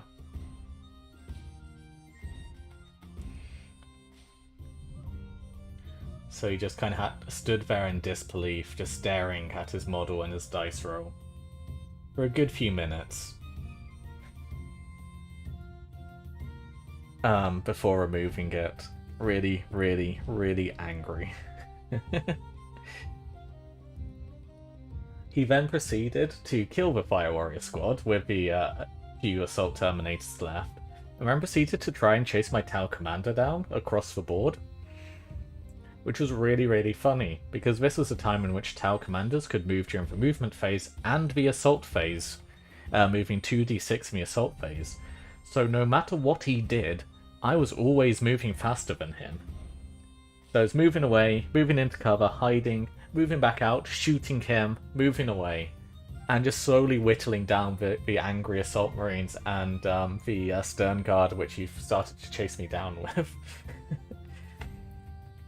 And yeah, he really got mad. It was funny. He refused to accept that A, he was losing to the Tau, because haha, Tau weak people, and he'd really bought into the memes, and that he'd also lost his commander in close combat.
Yeah, after his folly with the space sharks and that fuckery, he gave up on Warhammer basically at that point. He was just too embarrassed by being just continuously having his ass handed to him by Tau and, you know, dishonorable sneaky boys like the Raptors. But he just kind of gave up on Warhammer at that point. He's no longer winning. And he couldn't stand the fact that he wasn't winning.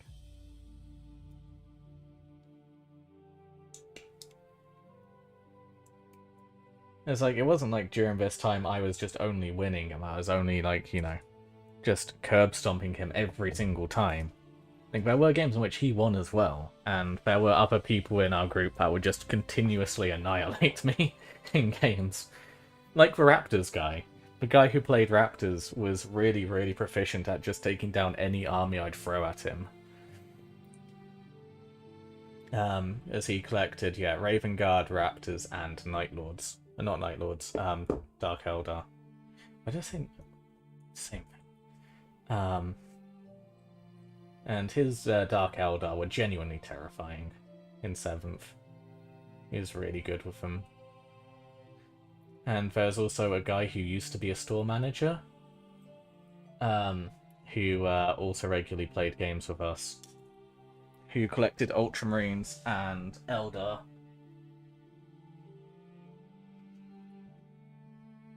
And in the Horus Heresy played Thousand Suns. And I still play games with him. He's a great person.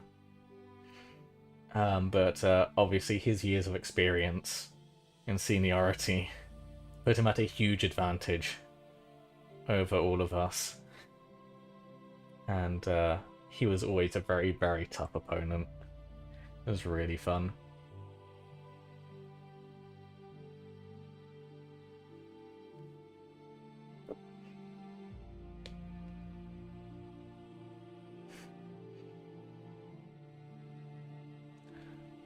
Worst defeats I ever had was a game playing against Necrons when they got their codex in 7th edition, I think it was.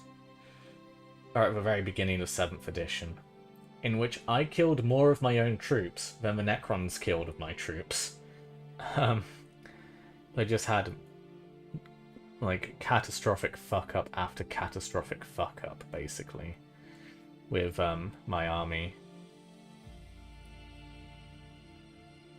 I like tried to smash up his scarabs using Earthshaker cannons from my basilisks, and they went straight into well, they scattered back into my lines.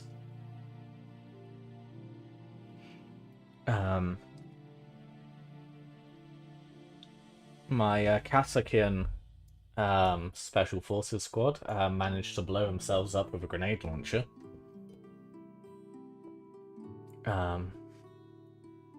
Trying to hit the, was it Triarch Praetorians? You know, the elite Necron Guard with two-handed weapons.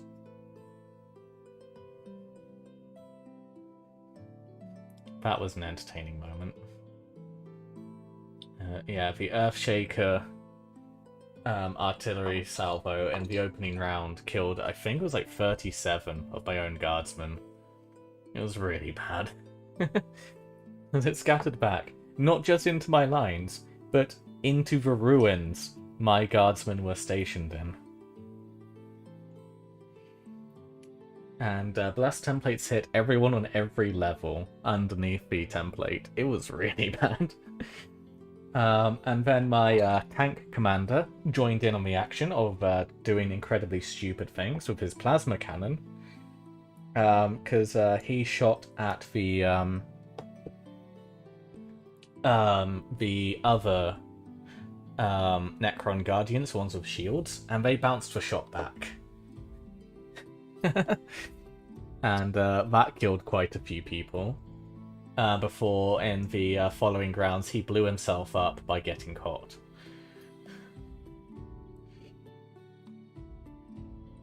He survived a round of fire from the Necron obelisk before blowing himself up. That was, yeah.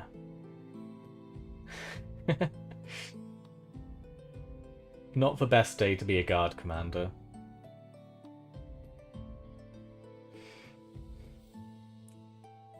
The game that followed that was also incredibly, incredibly entertaining. Because we played Kill Team First Edition. So not the Kill Team like the standalone game as you guys probably know it, but when it used to be a expansion set of rules in which you'd play Kill Team. Well, you'd play a 200-point game in which you had no HQs. Everything had to have a 3+ armor save or worse, and vehicles could only have a total armor save of 22. I think it was. Basically, you couldn't have any. No, you couldn't have anything better than a Chimera, basically, in terms of armor value. And the main difference between 40k and Kill Team was, yeah, 200 points had to be fast attack, troops, or elite units. Yeah, nothing better than a 3+ armor save, and vehicles had to be lightly armored if you were to bring them.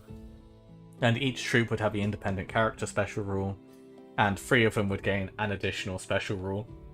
Trying to think, like stubborn or something, you know.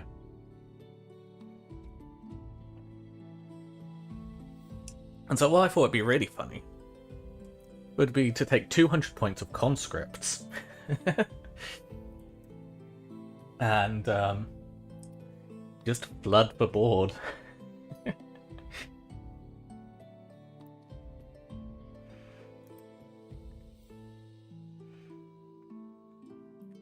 The other people I was playing with in that Kill Team game weren't too impressed. But I did make it quite simple because they just horde together. Like, scattered out just enough not to be removed by a blast template. But close enough that they could all fire at the same targets almost all the time. So you just had this like, lone Space Marine pop around the corner and there's like 50 guardsmen just staring back at him. And yeah, just the sheer volume of firepower sent back in the direction of anyone who'd tried to poke my guardsmen was very, very amusing.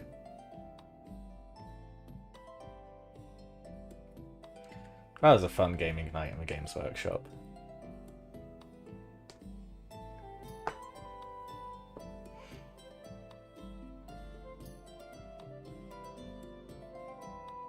It was at that point I decided I needed to buy Commander Chenkov, so I could use his rules for the Endless Horde, which is called Send in the Next Wave, which allowed you to redeploy a destroyed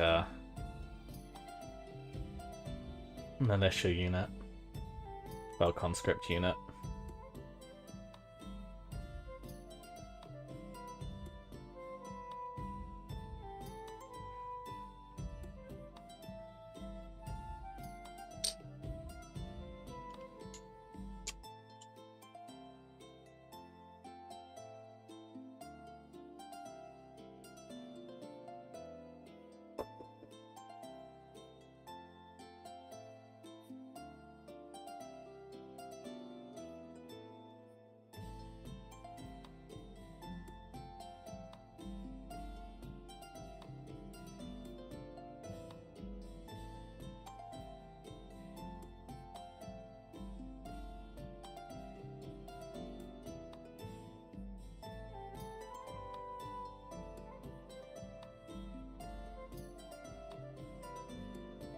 Something I really like about these models is there are no like specific slots for the arms to go in. You can pose them kind of how you want. So like if I wanted to, I could actually pose the front rank with their spears pointing forwards if I really wanted to. I'm not going to do that because it's obnoxious for actual play, but I could. I wanted to make the army of the models look cool.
just noticed there's some relatively bad mod lines on this guy.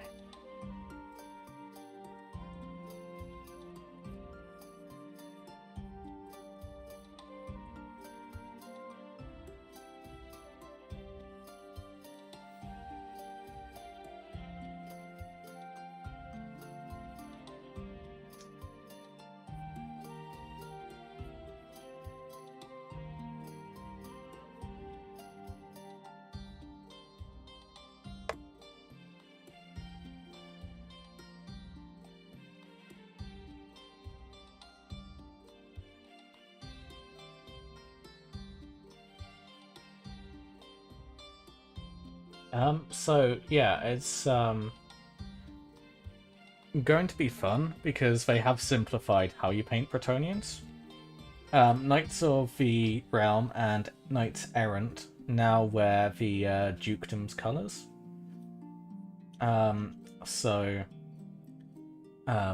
These guys will all be painted blue and yellow because I'm doing an army of Borderlo. It's only questing knights and Grail knights, which will be wearing different colours. Also, thanks for subscribing, Kiri. I don't know if you're watching the live stream or not.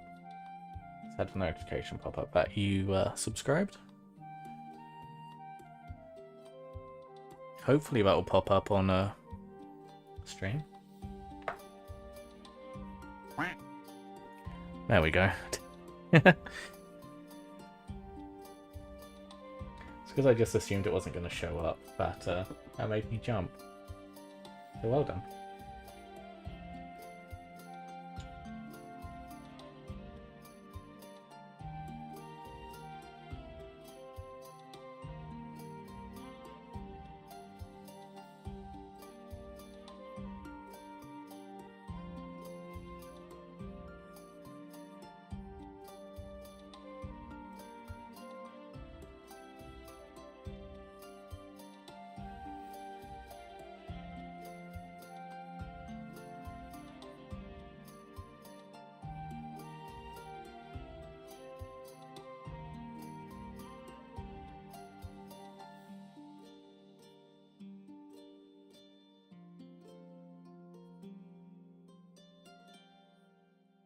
So, a smaller reminder to you, Solitaire, to keep your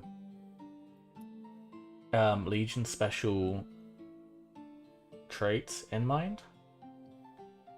Because remember, you're playing Night Lords, you have benefits to running very large chaff units.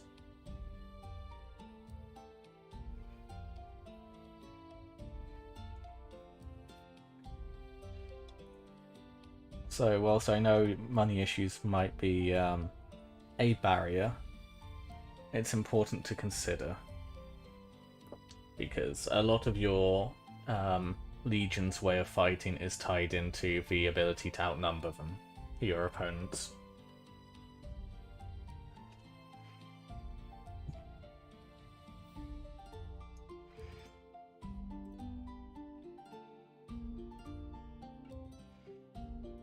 Oh, yeah. I said it earlier today. I'm not sure if I said you're in this stream. The plan for questing knights and Grail knights, once I get around to getting some in the army, is to allow you guys to spend your channel points over on Twitch to be able to choose the colours for the knights.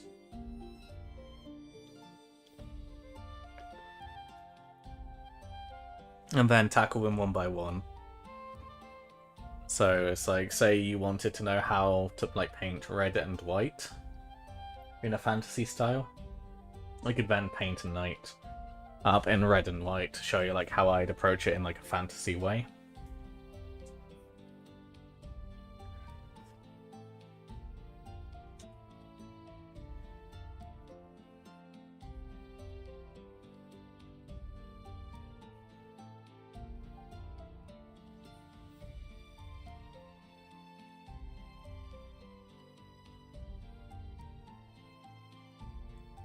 So I need a command sprue. I think I'll both over there. Will be head options and finish off the details.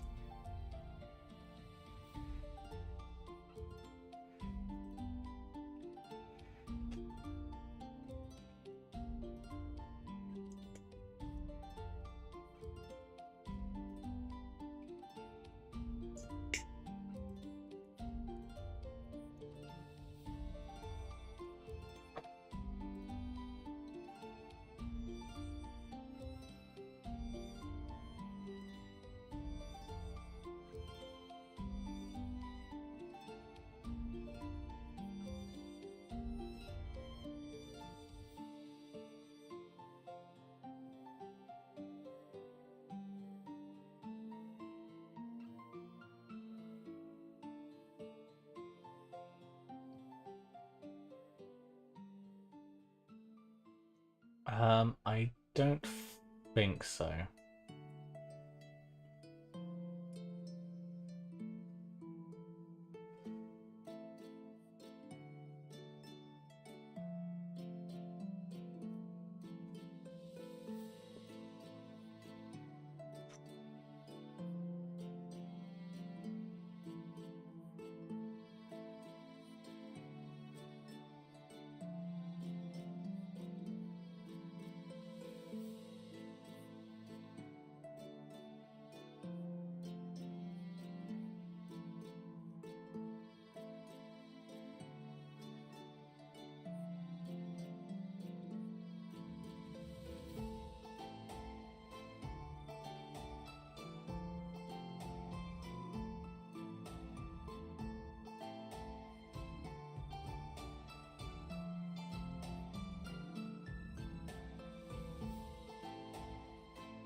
Too much Warhammer right now.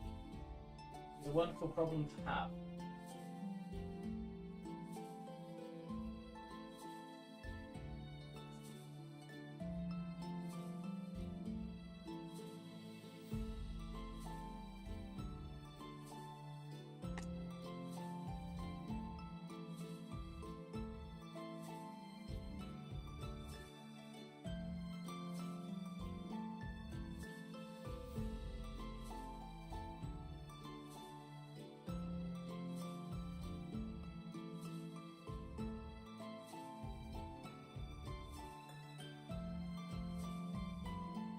You'd probably want a little bit more anti-tank.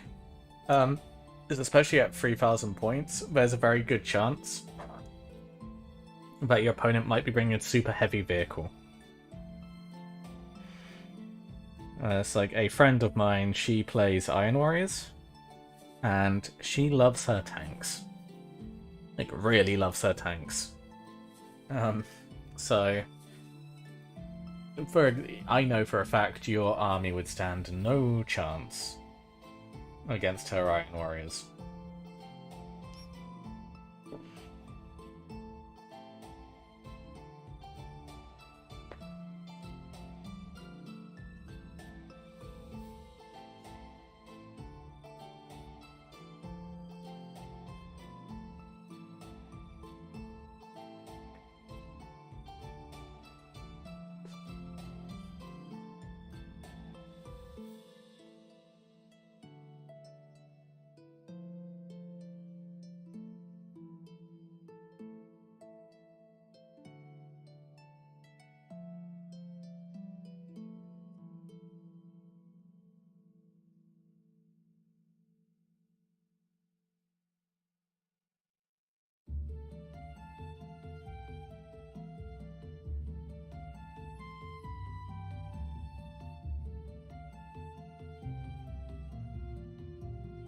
Also worked out why my standard bearer isn't able to hold the standard upraise, because I've switched the arms for the yeoman, well, the bodies for the yeoman and the standard bearer around.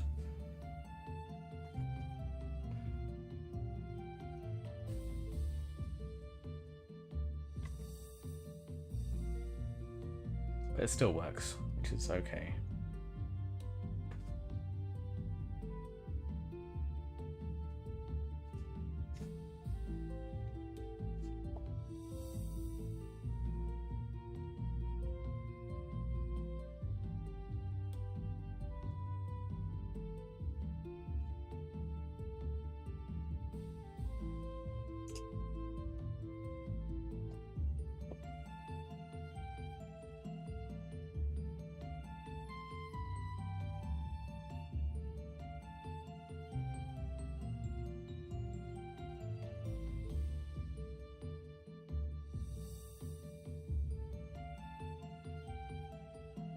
One of the reasons why Death Guard are a really strong army and underappreciated in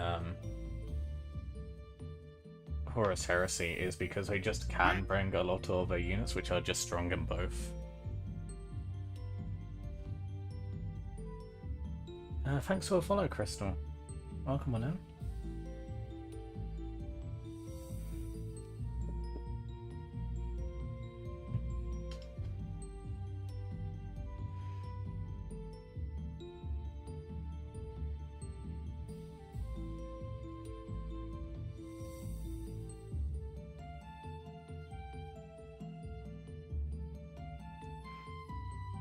And I like how fancy this guy is.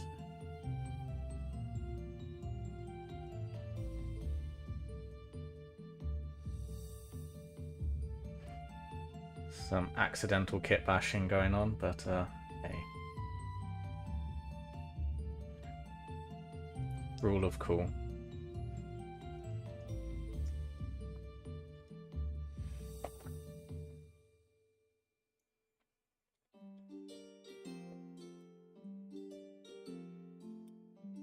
I'm excited for Orcs and Goblins made to order. Yeah. So I'm really excited to see a proper Orc army out on the field again.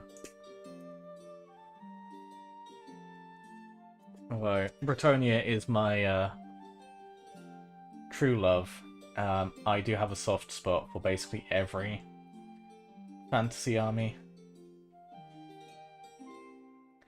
And doing a Goblin army is something I'd really like to do at some point.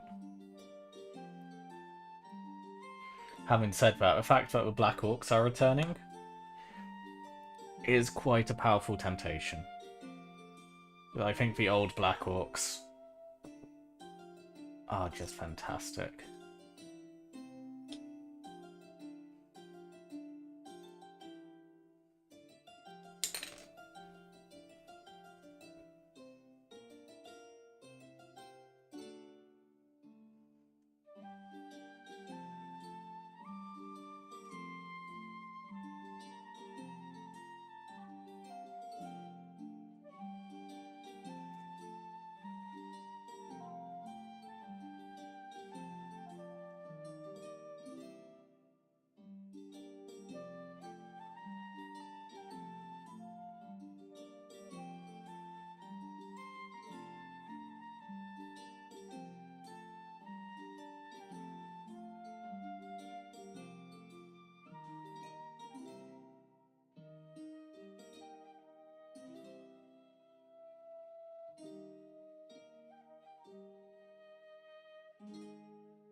I'm only going to bother to fix that top bit, because that's the only side you're really going to see.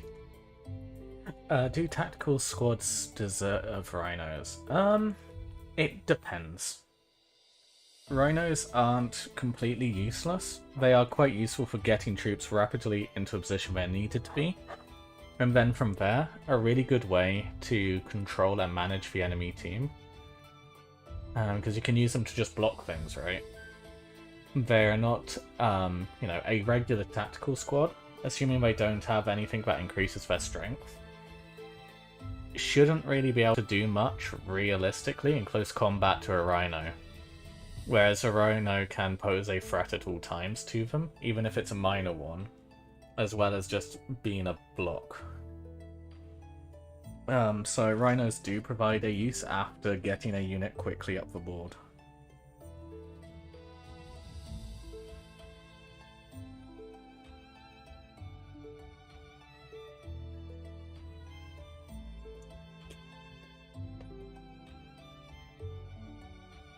Yeah, it really depends how you want to play the game as to whether or not Rhinos are useful or not.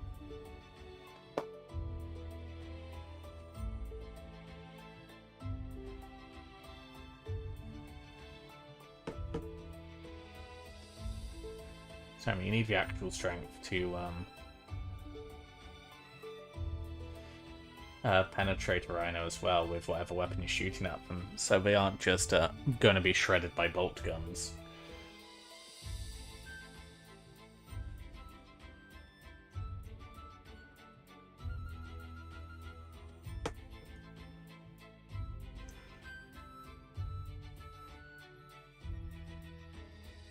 I believe you can, you just can't charge.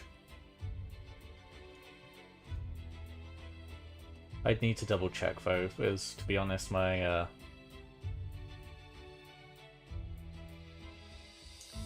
memory of rules is a little bit rusty.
It'll be interesting to see how much trouble I get with YouTube after this stream.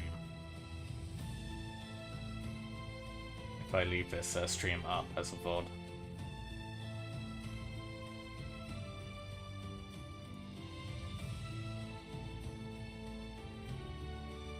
Yeah, well, it's the thing with hunter killers is they're either gonna hit or they're not, right? It's a one-use crack missile.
Right, time to put the heads on the rest of the model.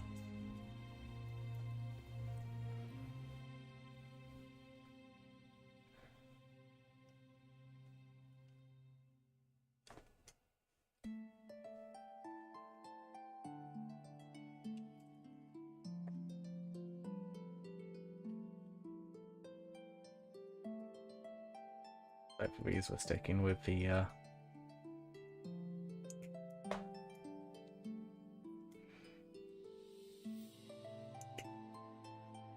brimmed helmets.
So yeah, I suppose whilst I'm putting the what will be the final touches to these models for today on, you probably noticed I haven't put the shields on, and that is by design, because of just the nature of trying to paint the heraldry on Bretonnians. It's going to be a pain to try and do it with the shield arms on. So what we're going to do is, when it comes around to painting, we're going to paint the shields on the sprue until they're, well, both these and the shields are base coated.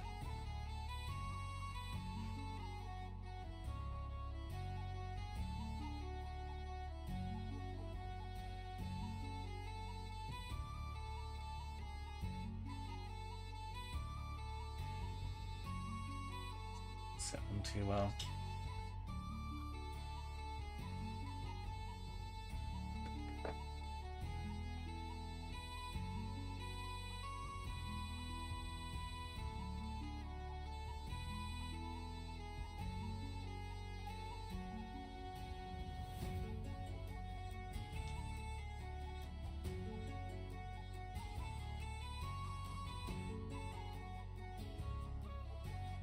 So yeah, I was like, I kind of was expecting that my you know, for rose-tinted glasses I have for building Bretonnians would really be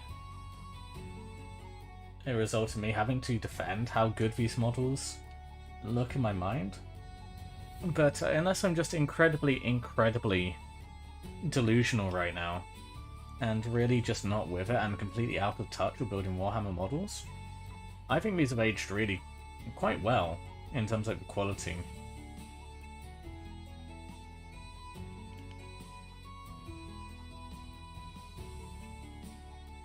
Despite being such an old kit, right? And joking about towards the beginning of the stream that these kits, these models are older than some of you guys watching.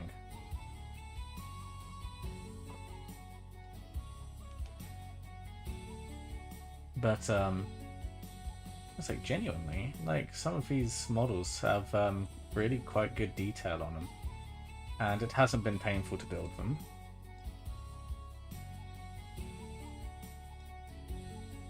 It's been quite fun. You know, it's like this guy, for example. The Yeoman. He has pretty good detail on him.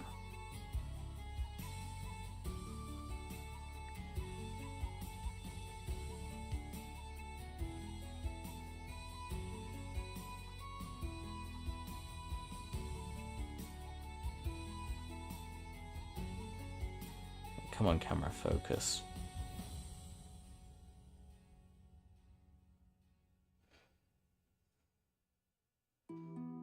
Come on.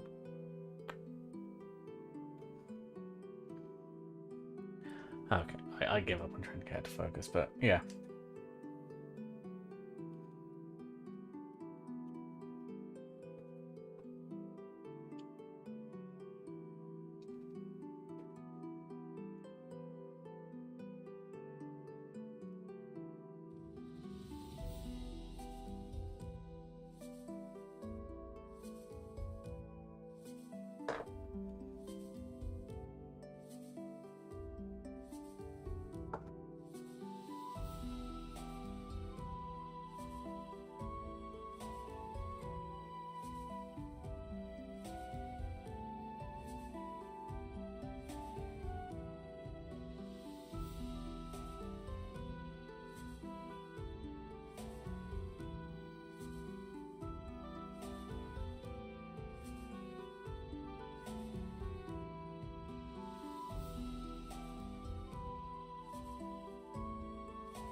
Okay, right.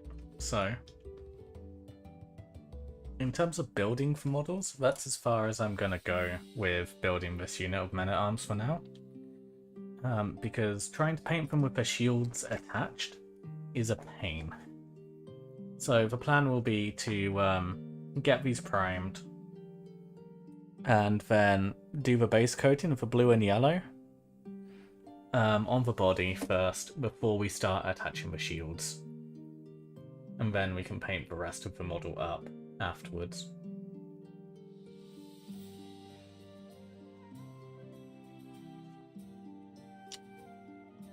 So, yeah.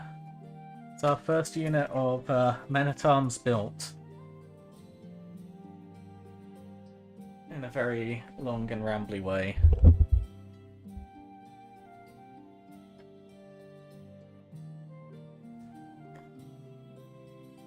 And man, it's good to see.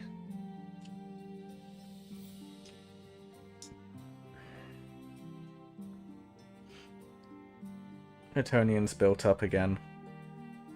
And I'm definitely enjoying and firmly in support of the idea of these new 25mm base sizes. It's taken a lot of the stress out of building these models.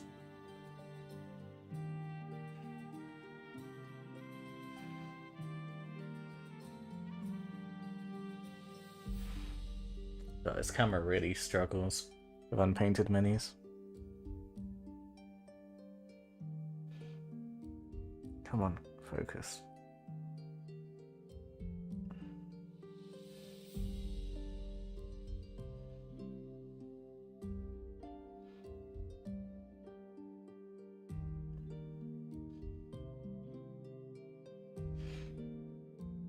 Yeah. The Warhammer Fantasy used to be on 20mm bases. Like these are Sword Masters.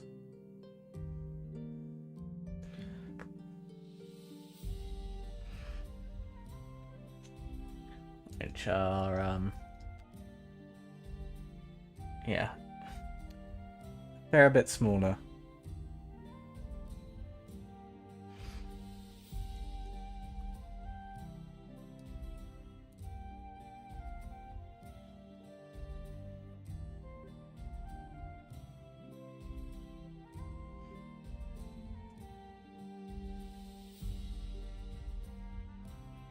Yeah, you don't have to rebase anything.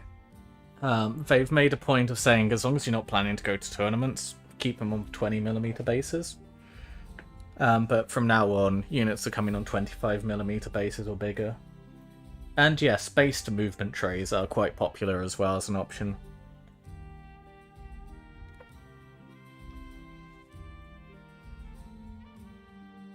Also, welcome back, Faz.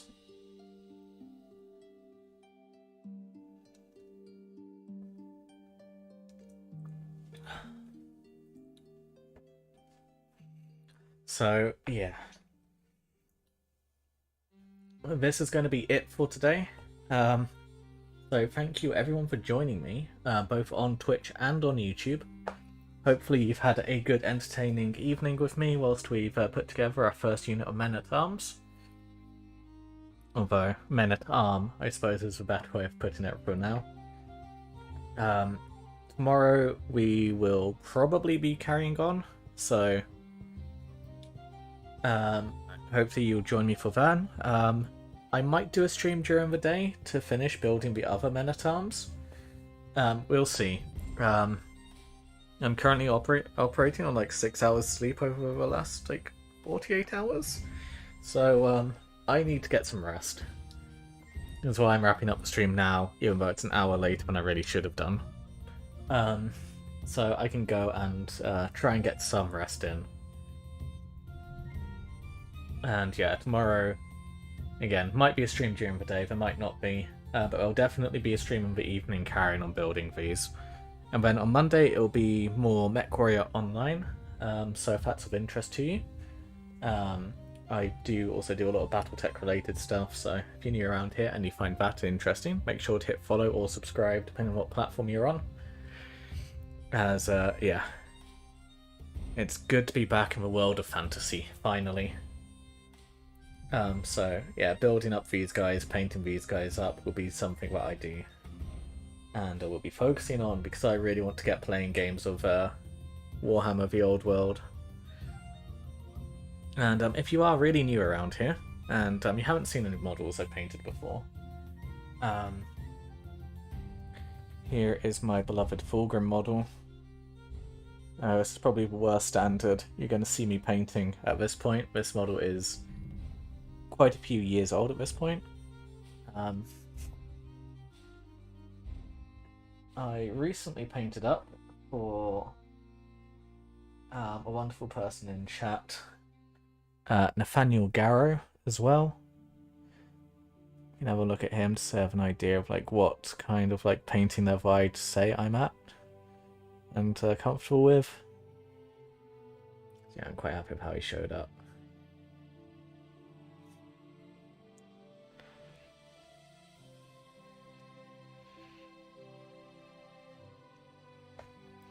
And yeah, hopefully I can somewhat get close to that quality on these guys, although I know my patience not going to hold up for it.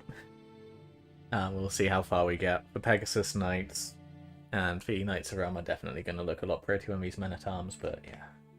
So, if you are completely new around here as well, and you want to say in what I build, like today's stream, well, this evening's stream was voted for by my Discord community.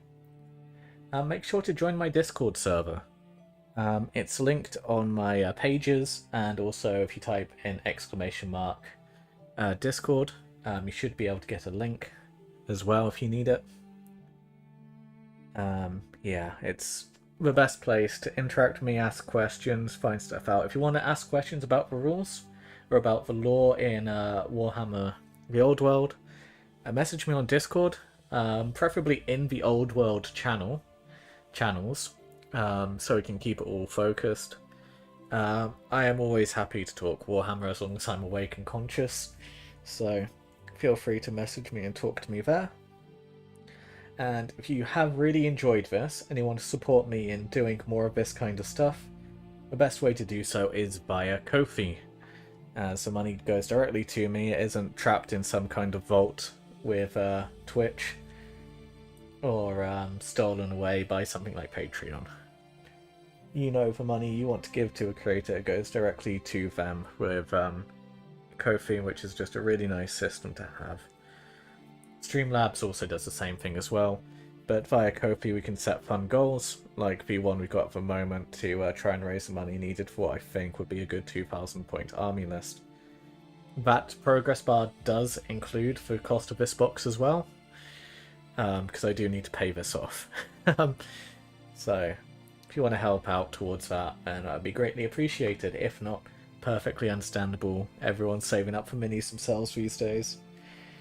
And especially with such big things on the horizon, like, well, the Old World for many, and things like the Solar Auxilia for the Horus Heresy and the release of Dark Angel stuff. I know it's pretty difficult to have spare cash, but if you do have any, it's greatly appreciated. And before I lose my voice and my mind, I'm going to wrap up the stream now. So, thank you everyone for joining me. Hopefully you've had a wonderful time. I'm not going to raid anyone because I don't really know anyone who does any hobby streams or is hobby streaming right now especially. We'll need to find people to do that too. So for now, hopefully you have a wonderful rest of the day wherever you are. And yeah, I'll catch you all tomorrow. Have a good one.